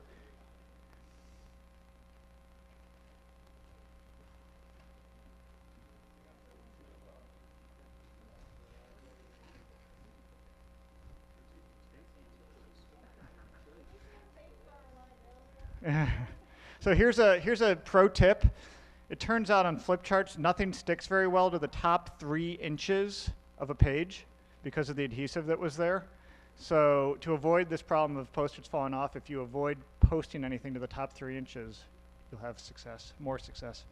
All right, I'm going to hand it over to this group, to Andrew, and I'll put you on the clock. Okay, so our 3 topics were reliability, empowerment, customer choice, and affordability, especially affordability as it pertains to LMI. For how we would, how each outcome experienced in the current regulatory system, reliability is currently experienced by notices of outages and power quality issues such as frequency, duration, risk of extended outages, flicker, and brownouts. There are many measures of reliability you can do, including all the different types of metrics such as SAIDI, SAIFI, KD, MAFI. There's more than that. There's also customer calls. They'll say, I have a flicker issue, I have a brownout issue, I have a power issue. Who is ultimately responsible for achievement of this would be the utility because it's their system. Discussion of any pros and cons, as with any discussion, or as with any con, increasing reliability comes at a cost to the system. It also comes at where you have to have balanced that with affordability. Ultimately, people have to pay for it. The next topic would be empowerment again. Customers will be frustrated on the services they would be rendered or would not be rendered. There may be increased interconnection times. You can also measure it, or you can understand it by the number of customer transactions that have occurred and the knowledge of the customers that have participated. For the measurements that exist, you can do customer surveys, customer feedback, customer enrollment numbers could be a good indicator as well. Your interconnection process, your communication counts and statistics for those are good measurements. For who or what is responsible, not only is the utility responsible, but other service program providers, third-party providers are responsible. For pros and cons, again, the con is customers can be confused because there's too many programs or very complicated programs. There could be cost increases because of the program. Some programs may involve subsidization of certain important groups or certain important programs that we deem is valuable for the grid. And there is potential for costs to be borne to non-participating customers that don't want to pay for it, obviously. Okay, so the third topic we have is affordability. This is experienced by direct bills to consumer and maintaining consistent service. So things to note for how we measure it. We can do economic comparisons. There are bill impact studies we can do. There are different types of programs that can be utilized, like LIHEAP. And there is also involuntary disconnects.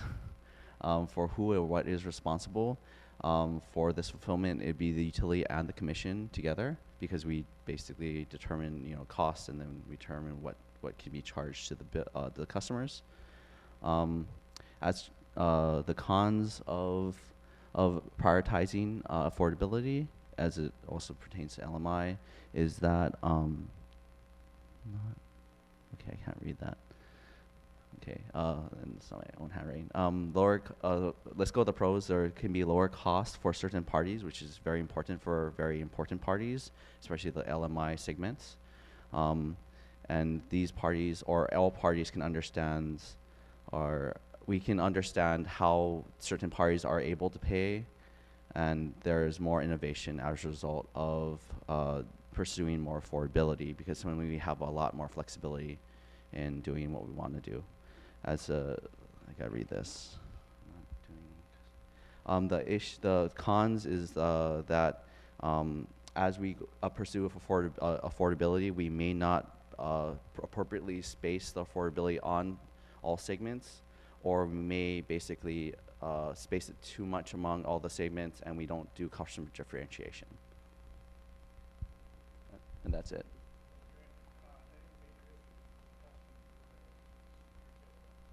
A lot of the concern that we had was on the LMI segment, that new programs have to be offered. There's huge LMI impacts. LMI customers are already paying a lot more than we think they should, and how do we balance that with innovation? And then a lot of the customer empowerment and customer choice was actually very varied topic. I mean, it's not like nailed down to one concept. It was all across the board. How do we engage our customer, or how do we engage the customers? How do we provide them the services that they want, or the services that they may want in the future that they don't know about? Thank you. Stay up here with me. Kara will be roving with the mic, and let's first go to the other customer experience table. Do you have coaching questions for this group based on what you heard in your own discussion?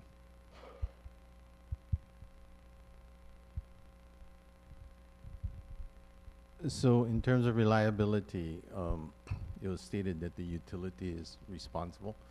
As we move more to DER and more independent power producers, would it be considered more a shared responsibility going forward? Thank you. Is there a second question from this table? Anything else? One more? Is there a concern that an over focus on LMI might shift cost onto other consumers, thus driving maybe more load defection and creating more sort of an issue to consider? Great, thanks, Robert. Let's go to the other two goals at the back.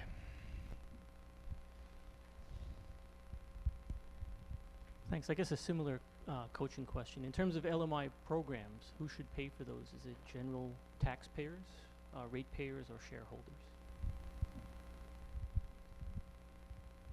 Any more questions here? Questions from the utility performance tables?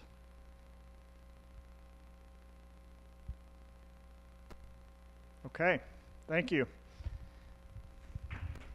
Thank you.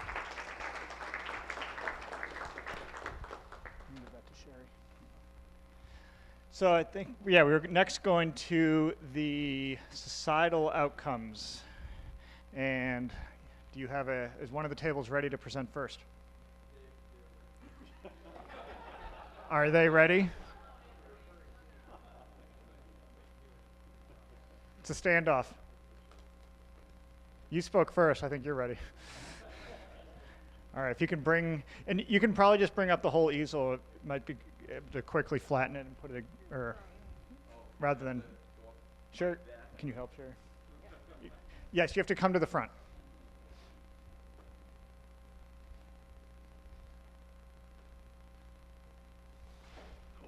Oh.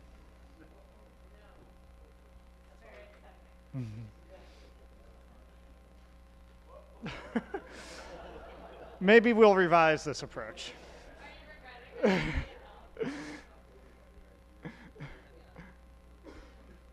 that going to work? Okay. I'm sure this will affect the quality of the No. In fact, if anything's wrong, it's because we lost it partway up here. Okay. Sherry, would you mind just standing with it? We're being limited to 2 minutes already. Yeah, 2 minute warning. All right. Thank you. So our two are first, energy independence, second, carbon intensity, third, social equity, and fourth, accelerated RPS and EAPS. So for carbon intensity, how is it being experienced? We put poorly, passively, and multiple agencies having responsibility and therefore some confusion. What measurements exist? Poor. And who is responsible? We figured DOT, PUC, Department of Health, industry, and everyone.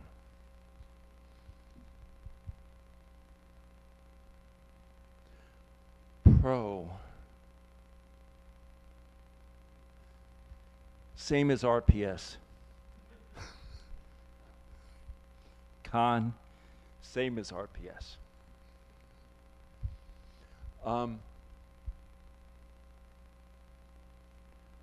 For RPS, we looked at both RPS and EEPS as one item.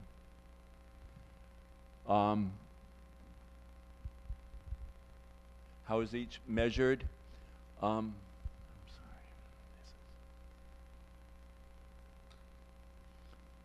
It's measured through our RFPs. It's measured through storage, through CBRE, and through virtually most of the programs of the PUC. And the responsibility for it includes the utilities, third-party developers, and customers.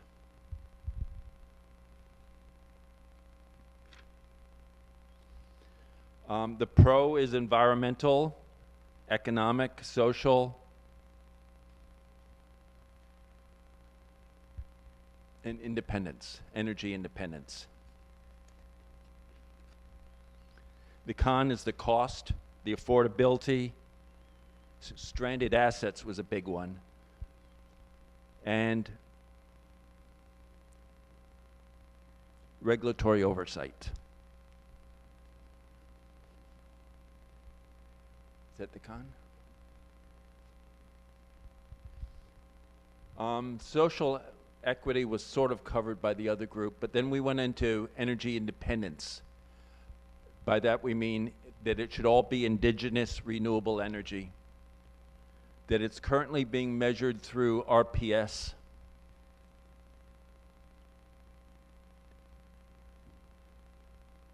that the PUC and utilities are responsible for it.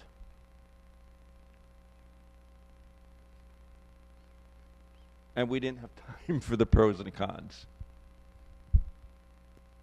And my time is up.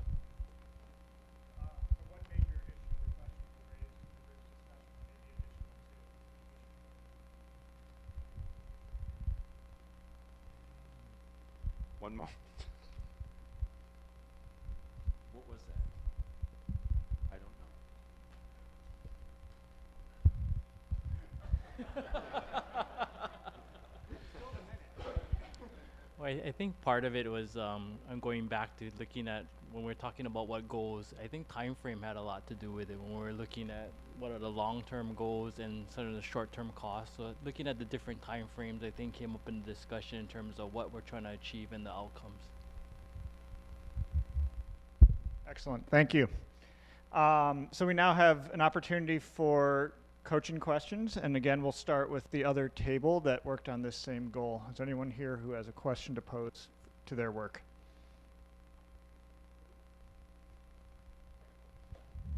So how much overlap is there in all of these goals, especially when they deal with environmental issues? Can you say the last part again? It was a little faint. Just especially when we're dealing with environmental type issues. How much overlap is there, particularly with environmental issues? Thank you. Is there another question from this group? Just a question I would have is how you define energy independence. How to define energy independence. Yeah, thanks. All right, we can turn to the other groups. Leslie? And please be sure to talk into the mic so it's recorded for those remotely. I appreciated that you're looking at the carbon intensity and all the different agencies that do seem to be in charge of that.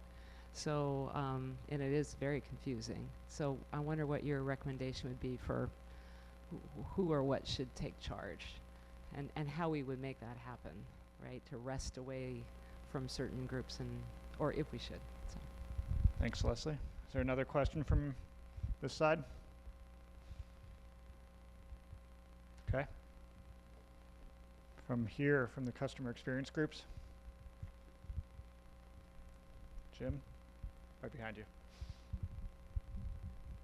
So the question I would have would be to think about resilience in terms of something catastrophic if it were to happen. How does that fit into the overall plan? And if it did raise costs, how would that be structured and paid for?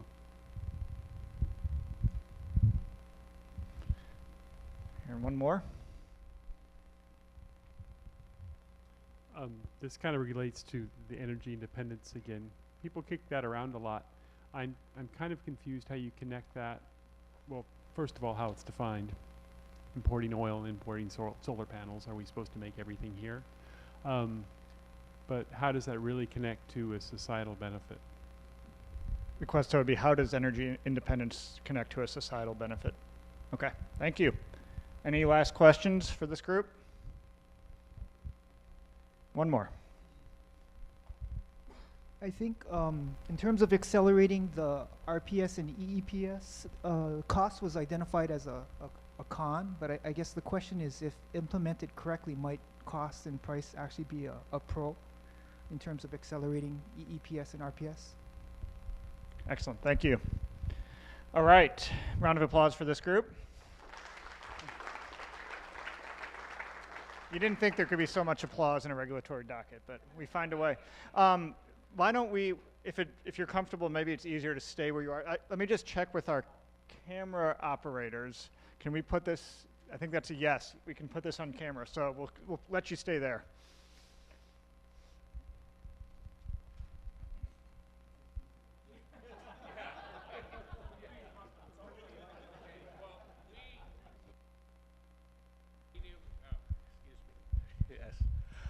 We did a little creative aggregation with some of our categories.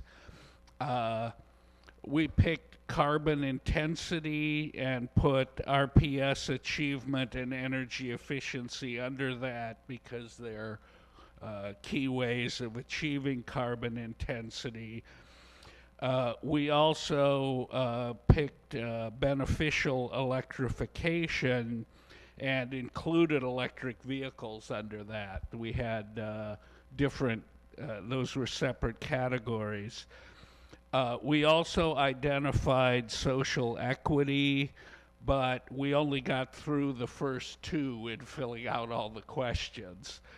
Other topics that we talked about, I think there was agreement that grid resilience was something that's very important, but we don't have a common definition of what it even means, and we don't have very good ways to measure it, so that one ended up dropping off. Also, capital formation was recognized as key to many of these, but didn't make it to the top three, which became the top two. How is each outcome experienced in the current system? For carbon reduction, it's RPS, energy efficiency, and state GHG statutes. What measurements exist? RPS as a percent of renewable energy, GHG output from facilities, energy efficiency, kilowatt hours saved. Who is responsible for achievement? The utilities, Hawaii Energy, the PUC, customers, and the legislature.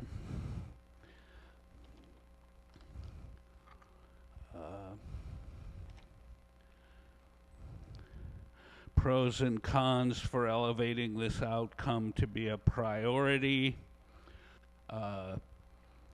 Numerous objectives will be met if this overall objective is achieved. Bills ultimately would be stabilized and can help with resiliency. And it also helps with energy independence. The cons, there may be near-term bill increases, and it will require intensive capital expenditures, which in other parts of the conversation we've had negative commentary about. Turning to beneficial electrification, it's experienced by customers through the EOT initiative, time of use rates, and the EOT roadmap, as well as demand response programs that take advantage of increased electrification. Measurements, number of EVs, number of charging stations, number of time of use rate subscriptions. Who's responsible for demand response? It's aggregators, customers, the PUC and HECO, the state, customers, HECO, PUC, charging companies. So a lot of responsibilities there. Okay. Pros and cons of elevating. The pros would be that the goals would be met, energy costs would ultimately be reduced. The cons are there are many actors and factors outside the utility's control, and another con is that not all will necessarily benefit. So that's a summary of what we came up with on societal benefits.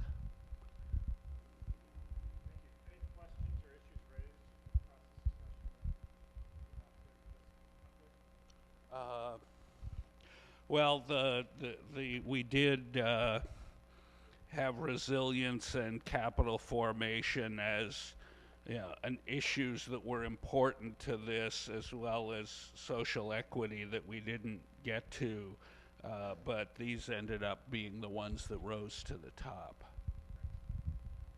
Thank you.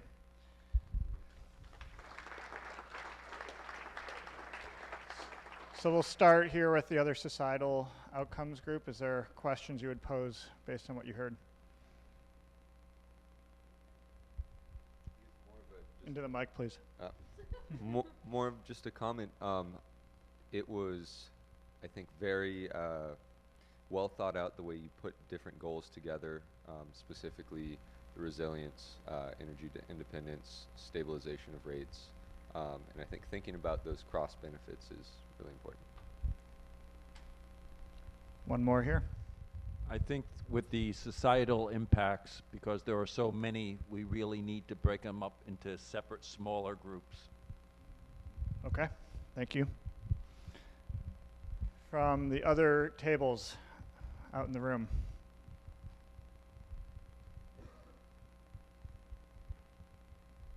We're looking at you, customer experience.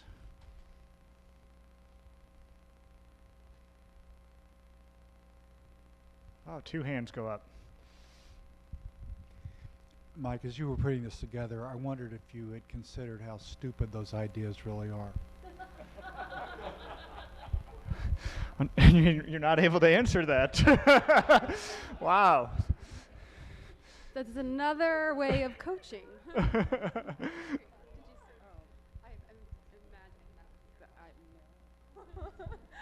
It's really just to echo what Henry and Chase said, but it's interesting just because of the cross-sector nature of societal benefits. Like, I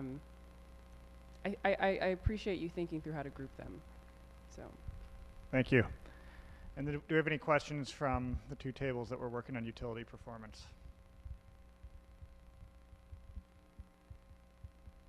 So you must have done a really good job, except around bins, apparently. All right, thank you very much.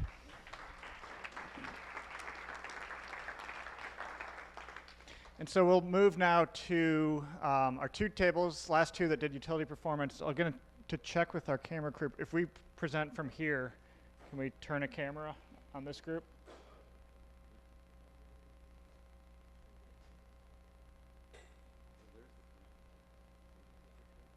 Okay, Yeah, so you can present from this table, I think.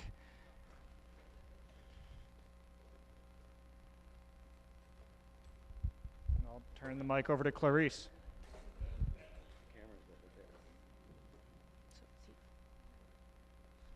So for improving utility performance, we identified reliability and resilience. That should be a goal that should be included in utility performance as well as improving customer experience. And that's not included in the staff report yet. So we thought that should be included in this overarching outcome. Also, we identified cost control, DER, asset utilization, and operational efficiency. But we only had time to talk about reliability and resilience, which we lumped together as one, and DER, asset utilization. So DER asset utilization is currently experienced in the current system.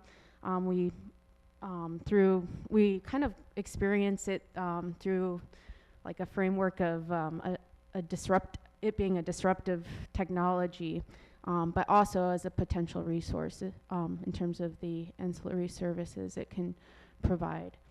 The measurements that we use to quantify how it exists is participation in DER programs, megawatts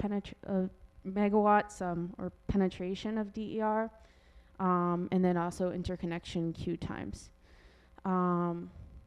And we believe that the prosumer and the acquirer, or the utility now, is responsible for the achievement or the fulfillment of DER utilization.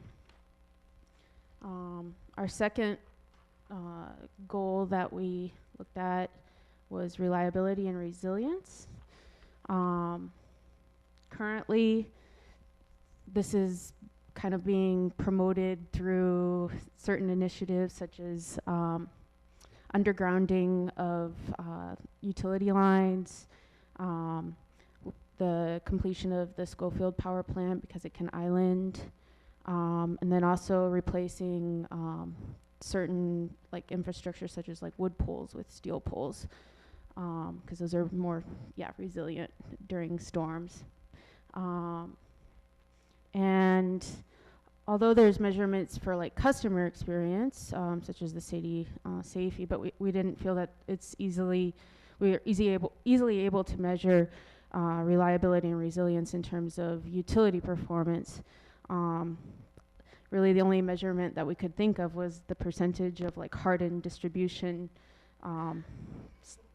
system infrastructure that exists on the system, such as steel poles and underground lines. Who is responsible for the achievement of fulfilling resilience when it comes to utility performance? We've thought the utility and then also customer investments. I forgot to discuss the pros and cons for the DER assets, but for the pros for that, it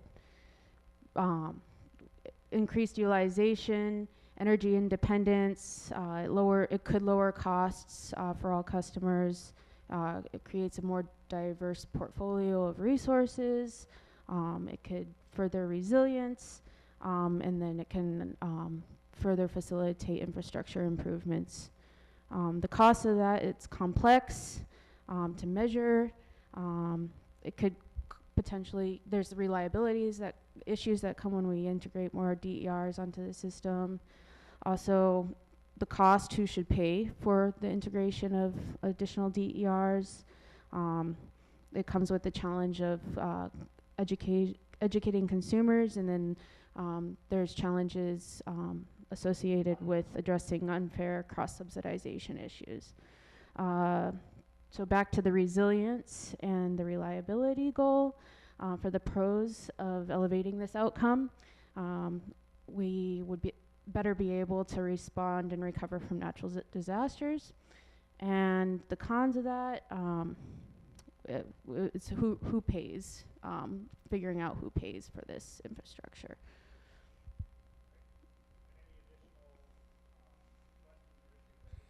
Well, when we first started out, we kind of got kind of stuck in the weeds of looking at the metrics. We wanted to jump to the metrics right away, and there was a lot of discussion on whether the metrics included in the staff report are for each goal and outcome are really appropriate. So kind of got sidetracked from the beginning looking at metrics. But yeah.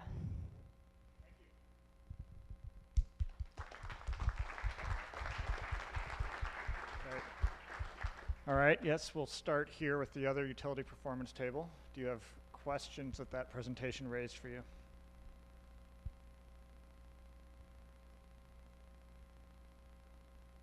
You agree with everything that was said? You don't need to present because they've covered it all. Okay? Questions from the other groups?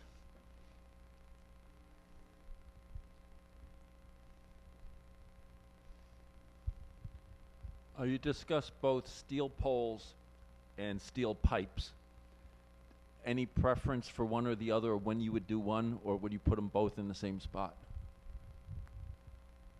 Okay. Oh, see, they want to take back their opportunity for a question. We'll give it to you, Ron. Sorry, a little late, but did you consider how cost control could be considered a function of the other outcomes you asked the utility to provide, and how that would impact measurement of cost control? Did you consider how cost control would be a function of other outcomes and how to consider that? Okay. Just want to capture that for those maybe listening remotely. Other questions that came up? There's one here with the customer experience group. Just a general question for this area. There are a lot of potential outcomes that were listed in the staff report. How did the group go about prioritizing these various outcomes?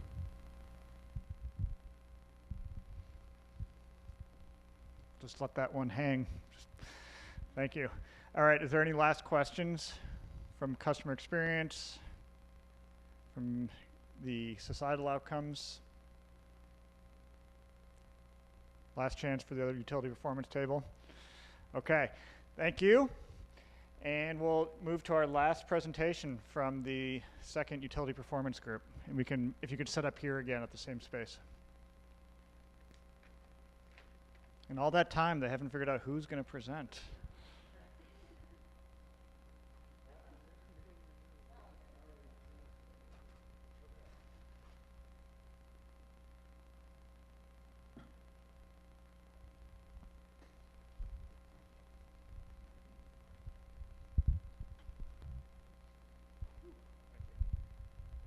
All right. As you can see, we have a very colorful board. So lots of healthy discussion. When we first started out, I'll just kind of run you through our process. We all wrote down our top 5 like we were instructed to do on a Post-it, and then we voted on which one of us, how many times it showed up in all of our Post-its. And we ended up with our top 3 choices, which were cost control, operational efficiency, and DER asset utilization. So cost control are all the orange stickies, operational efficiency are all the blues, and DER assets are the pinks. So kind of just going through all of these, there's common themes, I think, that you'll find in a lot of these as we go through them, but how is each outcome experienced in the current system? For cost control, obviously, we're looking at cost, customer bills, rates, average bill cost per customer, price versus CPI, rates, sorry, handwriting is difficult for me, level of service, programs, and all kinds of things like that. And then for measurements for cost control, we have unit costs, economic benefits, non-fuel O&M, net investment per customer, O&M expense, and then who really looks at how these are achieved, what is responsible for its achievement and fulfillment. For this, our main answer obviously was HECO. For operational efficiency, we looked for the first question, we looked at power losses, Grid events experienced by customers, right? So frequency of power outages, availability of resources available to the system.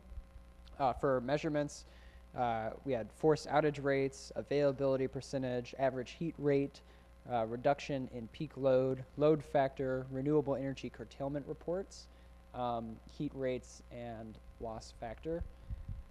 And then for responsible for achievements, obviously we had HECO, and then we had a little side note for ratepayers are responsible for this as well.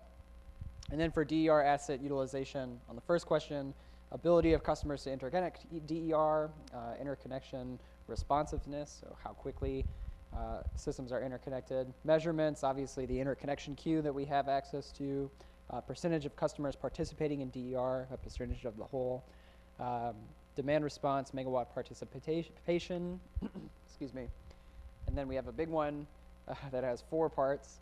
Number of assets, percentage in programs, percentage dispatched by price signals, and percentage dispatched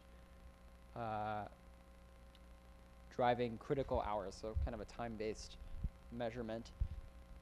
And then we look at the response, who's responsible for this, DR developers, ratepayers, consumers, and then, yeah, I mean, we've kind of seen like who's responsible for all of this is kind of everybody is the answer for a lot of these things.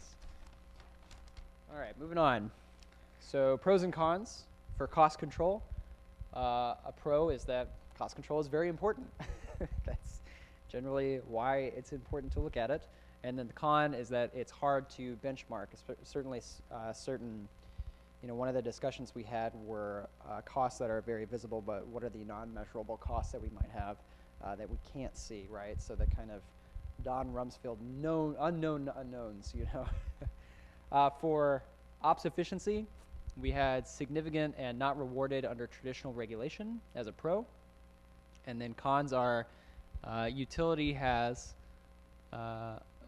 limited control over load, and then we had benchmarks are hard to define for operational efficiency. And then finally for DER asset utilization, pro is load shifting, ancillary services, which was discussed in a lot of the groups here. And then one of our cons was a lack of a structured market, i.e. price signaling. So that is it for this. And then I'm supposed to answer a question, right? Yes. Oh.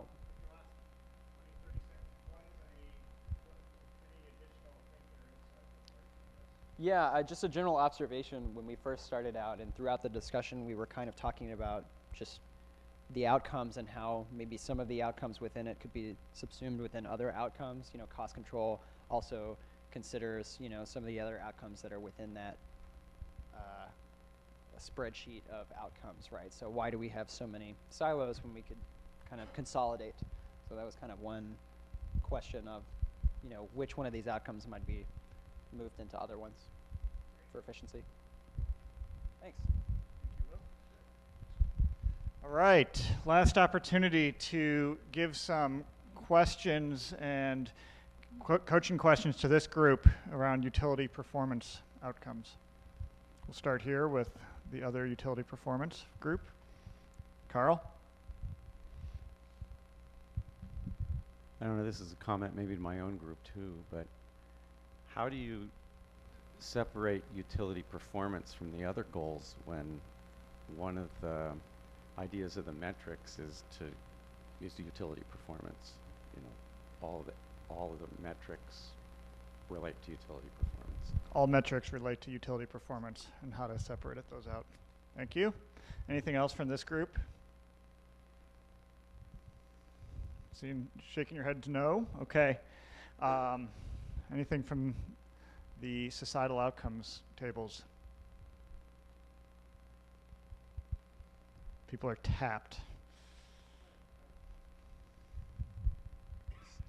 So how many of the measures that you're thinking of are really different than what we've looked at historically? Where's the opportunity for new measures and outcomes from the historical? Thank you. Any others from this group? All right, then we're going back to the customer experience. Jim. how would you account for an innovation risk for companies, and how might that be processed or handled in cost recoveries? Great, thank you. Anything else? Okay, thank you for that exercise. A note on the work that you've done, and then we'll go to a short break. But this work, please leave it up. We will be taking record of it, at least with photos for our own purposes and for the PUC to continue to consider. If anyone in the room wants it to inform your own thinking and to support, your briefs that may be coming up or that are coming up, that is for you to take responsibility on. So if you want to snap a photo of any of the work around the room, I just want to suggest that you have that opportunity to do that before you leave the room. So we'll take a short break now. Before you do that, just please, we'll do another 10-minute break, but a plea to return within those 10 minutes. As we have less than 45 minutes remaining before the end of this workshop, I just want to preserve that time for one last activity that will focus on further consideration of outcomes and taking a different cut at those. So it'll be an opportunity for individually to give some input on outcomes for consideration, as well as to get some input from peers. We'll explain more, and then we'll have some closing remarks and be out of here at least by 1. So 10 minutes, that would be by 12:25 or 12:26 back in this room. Thank you.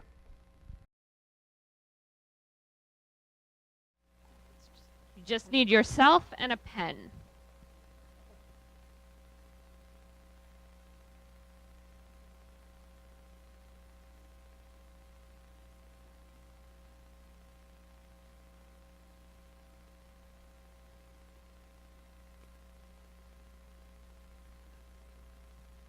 All right. If I can entice you to come towards this end of the room. And if I can ask Dan and Kara to help with this. So they will be passing out an index card. And on that index card, I'm now remembering that I wrote this question on a flip chart, but it is not on this side of the room. So I will just say it. You will write on the index card one outcome that you think is critical for continued attention in PBR development. This is our last activity of this particular workshop, and we'll be doing some prioritization. So what is one outcome that you think is critical for continued attention in PBR development? It could be something we've already discussed. It could be something that hasn't risen to the top in the previous exercise or over the last 2 days, but is important to you. One outcome that is critical for continued attention.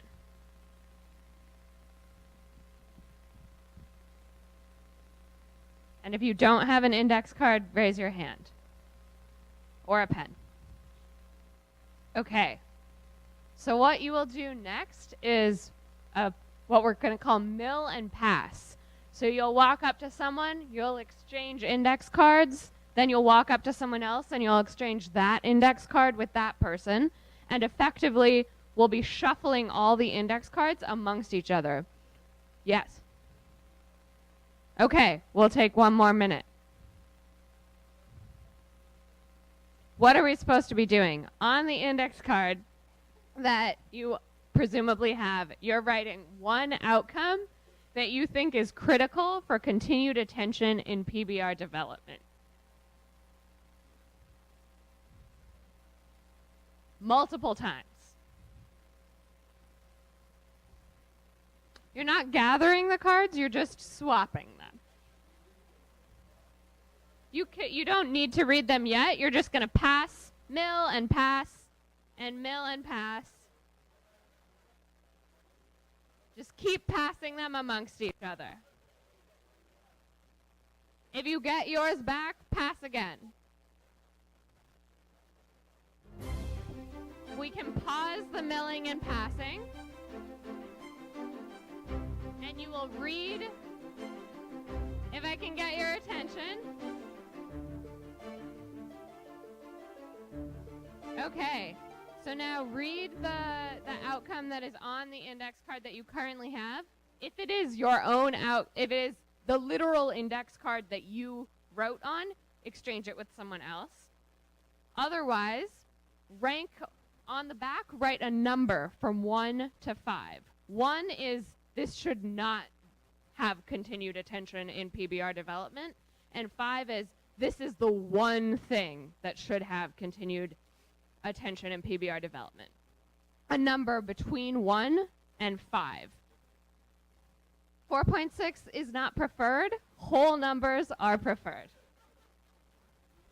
5 is, yes, this should have continued attention. 1 is this should not have continued attention.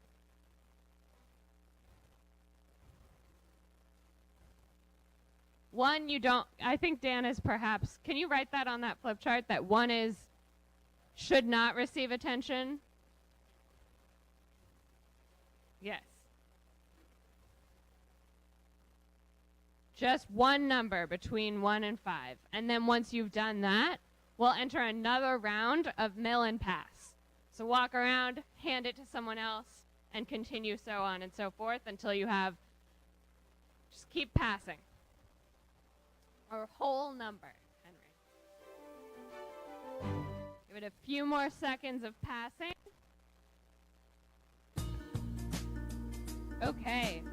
Now, on the new card that you've received, do the same thing. So read it, and then score it between 1 and 5. 1, this should not receive attention. 5, this outcome is critical for attention. Just add another number on the back.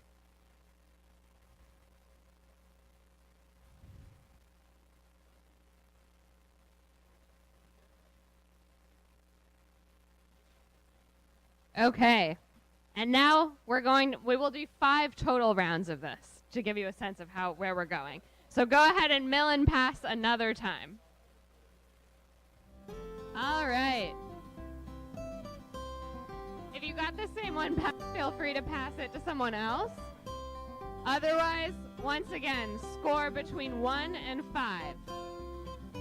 This should be the 3rd number that's being written on this index card. We will deal with that at the end.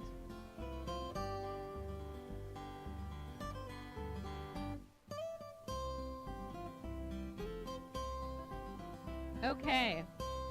And once again, once you've scored, mill and pass. So you get another person's card. Okay. Now for a 4th time, score the card that you've received. Okay. If you're not sure what it says, take a guess, or perhaps it doesn't deserve attention. All right.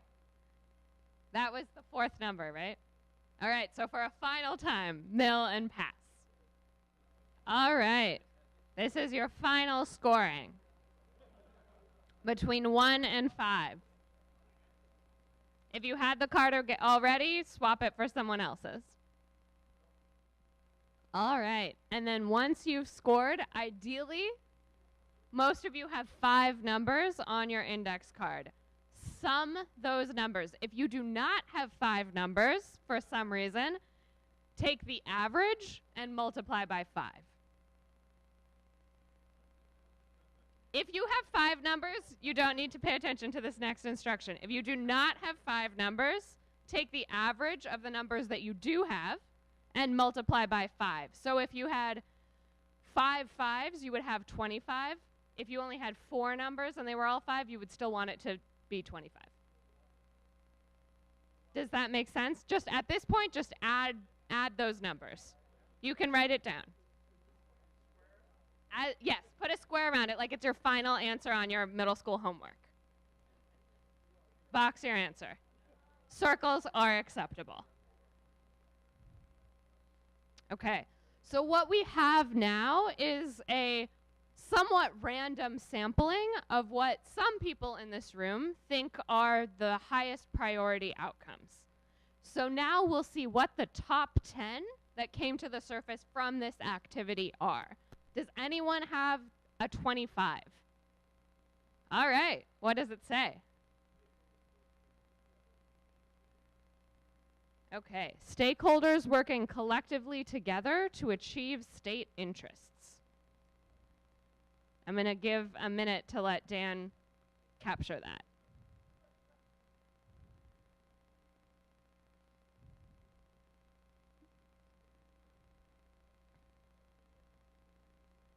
Okay. Let me know when you're ready to go on, Dan. I know, me too. Any 24s, or I know some of you really wanted to have decimals. Anything between a 24 and a 25. Oh, yep. How to keep the utility financially sound. How to keep the utility financially solvent. Sound, not solvent, but maybe also solvent. Okay, thank you. All right, we have another 24 as well. And it is low-cost renewable strategy. Low-cost renewable strategy.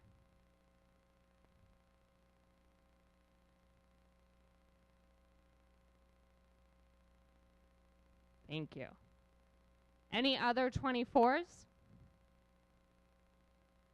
23. All right, we got a couple. Let's start here. Decarbonization. Decarbonization. There's one word for you, Dan. It is a long one. I have faith in you. We had a couple others.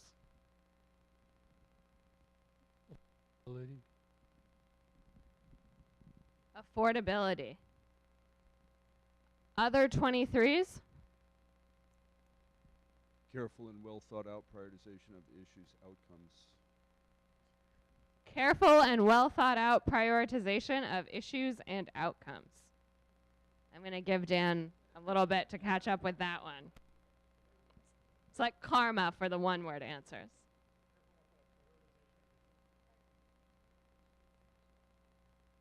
Issues and outcomes. That's true. Very meta. Okay. There were a couple more 23s. Cost control, affordability. Cost control and affordability. Other 23s? Okay, 22.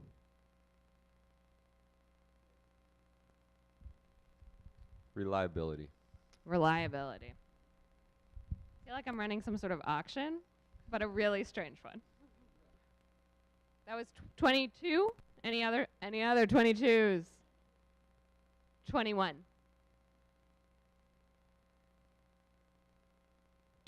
No 21. 20? Moving away from utility earnings based on capital deployment. Moving away from utility earnings based on capital deployment. One more. That was 20. Other 20s, and then this will be the final number that we share. Social equity. Social equity. Dan, I figure we'll just go through the others that have this same number. There are a couple more, right? Financial integrity. Any other 20s? All right. Thank you very much. For those of you who didn't share your number, we will be collecting the index cards, so I'll ask Kara if you can get the rest from folks. 2511 prioritization this time.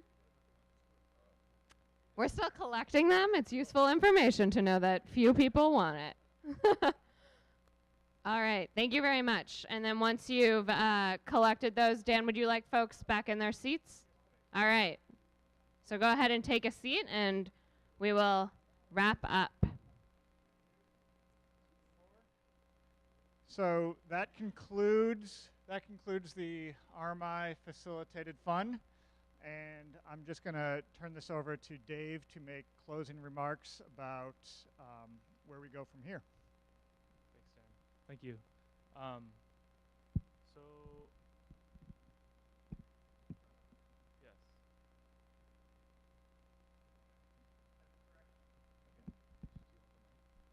I always want the mic. Do we have a chart? Okay. One moment.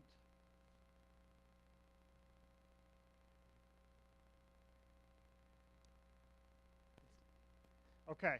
It would not be the close of an RMI workshop if we didn't ask you a checkout question. So that's what we're going to do before allowing Dave to make his closing remarks. So quickly, take a moment to yourself to think about what are you taking away from this workshop. Take a minute silently to think about what are you taking away from the last day and a half that we've worked together.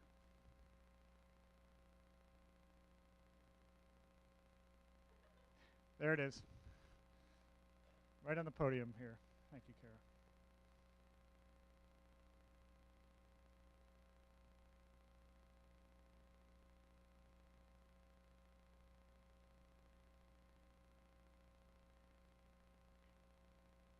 Okay, and let's again just take 2 minutes to talk to one other person nearby and discuss what are you taking away from this workshop.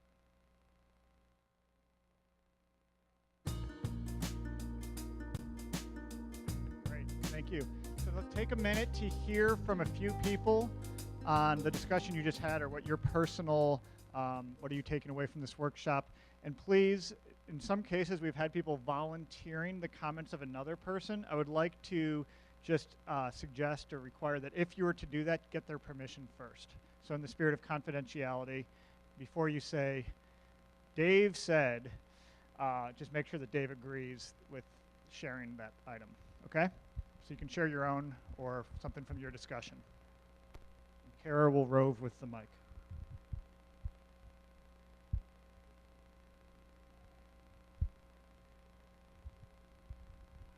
We have one from the back.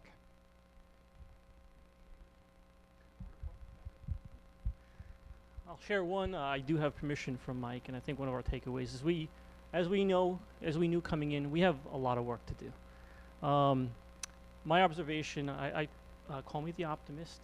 I think that one of my takeaways, what I learned from this, is I don't think we have as many fundamental differences as some of us may think. I do think we have a lot of differences on a matter of degrees, and that can be significant. But as far as fundamental differences, I don't see as many as some might think we have. Thank you. Okay. We have one here and then one there from Will. What I would take away is that we're starting collaboratively, which is great, and that we may all have a similar idea of where we're going to wind up, but it's going to be very, very big in the middle across. Thank you. And then after Will, I'd like to hear from someone who maybe hasn't spoken up as much in the last day and a half. Yeah, I mean, with my people, we talked about we're excited to get into the meat of the conversation. One of the things that I mentioned was, I'm generally skeptical by nature, and I'm skeptical about whether or not or how impactful this process when we're starting off will be to the rest of the docket. I've been involved in other dockets before where we've just kind of gotten into the issues immediately, and we kind of sit in our offices or whatever and work on our statements of position without having this kind of collaborative team building-esque type process. And so I'm curious to see if us going into this room for the past day and a half and seeing everybody's kind of opinion and seeing how it will reflect in our filings later on, and whether it was really as impactful as maybe some of us might be hoping it is, or if it was not impactful at all. So. Thank you. Another person?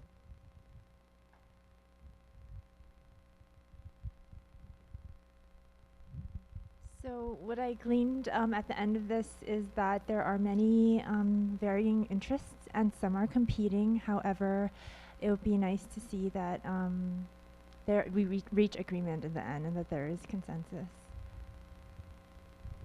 Thank you. Maybe one more?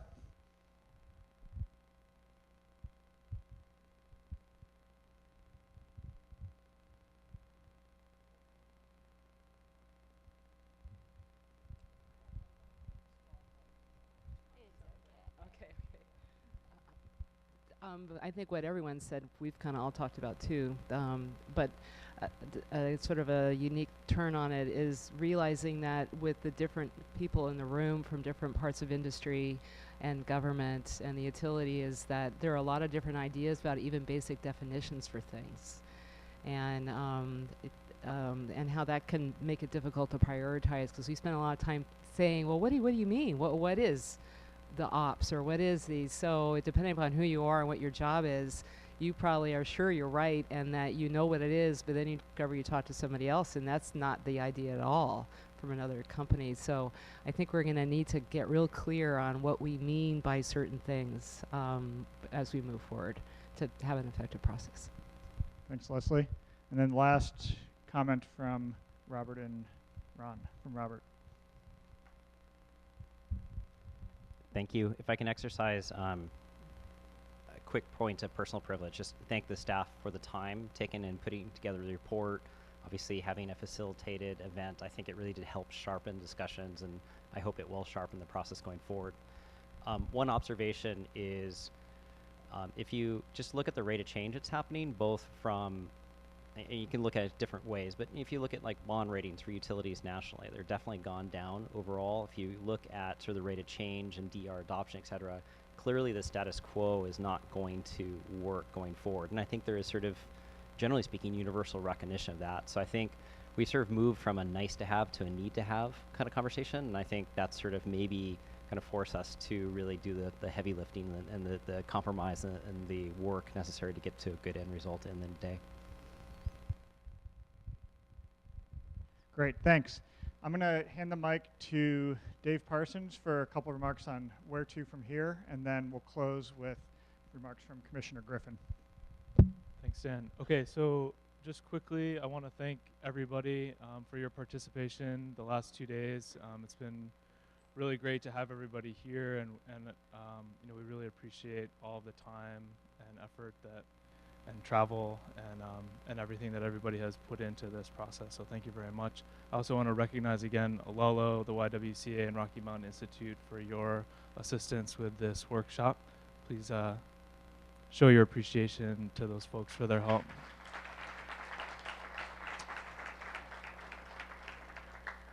And just finally, a reminder, the Commission has asked for briefs from the parties by August 24th to be filed in the docket. And in particular, we would encourage you to address the goals and outcomes, that the topic of the staff report as well as this workshop in your briefs. And then in September, we will be scheduling the second workshop in phase 1, and that will be focused on the regulatory assessment. And there's additional discussion of what that is, both in the staff report as well as in the Commission's orders. And so we'll provide more information in the docket about all that in terms of timing and location. I'm anticipating it'll be towards the end of the month of September at this point. So with that, I'll turn it over to Commissioner Griffin. Sure. First off, I do want to thank, but also encourage everyone here. Please give our staff and our consultants a round of applause.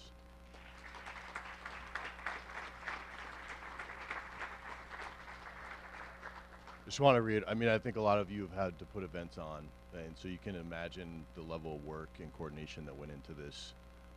It really won't do justice, the work that I saw behind the scenes for the past few weeks and months. Second, I want to thank all of you. I asked that you bring an open mind. My colleagues supported that. I think Dan called it a beginner's mind. So that was very much on the display for the past day and a half, as well as bringing your expertise to the table here. So I think that has put us on the right path to begin. I agree with the comments so far, and really, I think there'll be no shortage of heavy detail from the remainder here. So while we may be sitting here going, when are we going to get into this? I think from pretty much here on out, it'll be the opposite. And there's going to be multiple opportunities. I mean, each one of these briefs, I mean, we really want to hear, I mean, everything that you have to say, everything you want to inform our decisions with. So please be very open and share as much as possible. We'll be looking very carefully at those filings as they come in to both inform the future workshops as well as we shape kind of the level in our assessment of the current regulatory framework here. In our next two workshops, I think we'll be very much into the weeds of the current assessment and what do we identify and try and prioritize for addressing from there.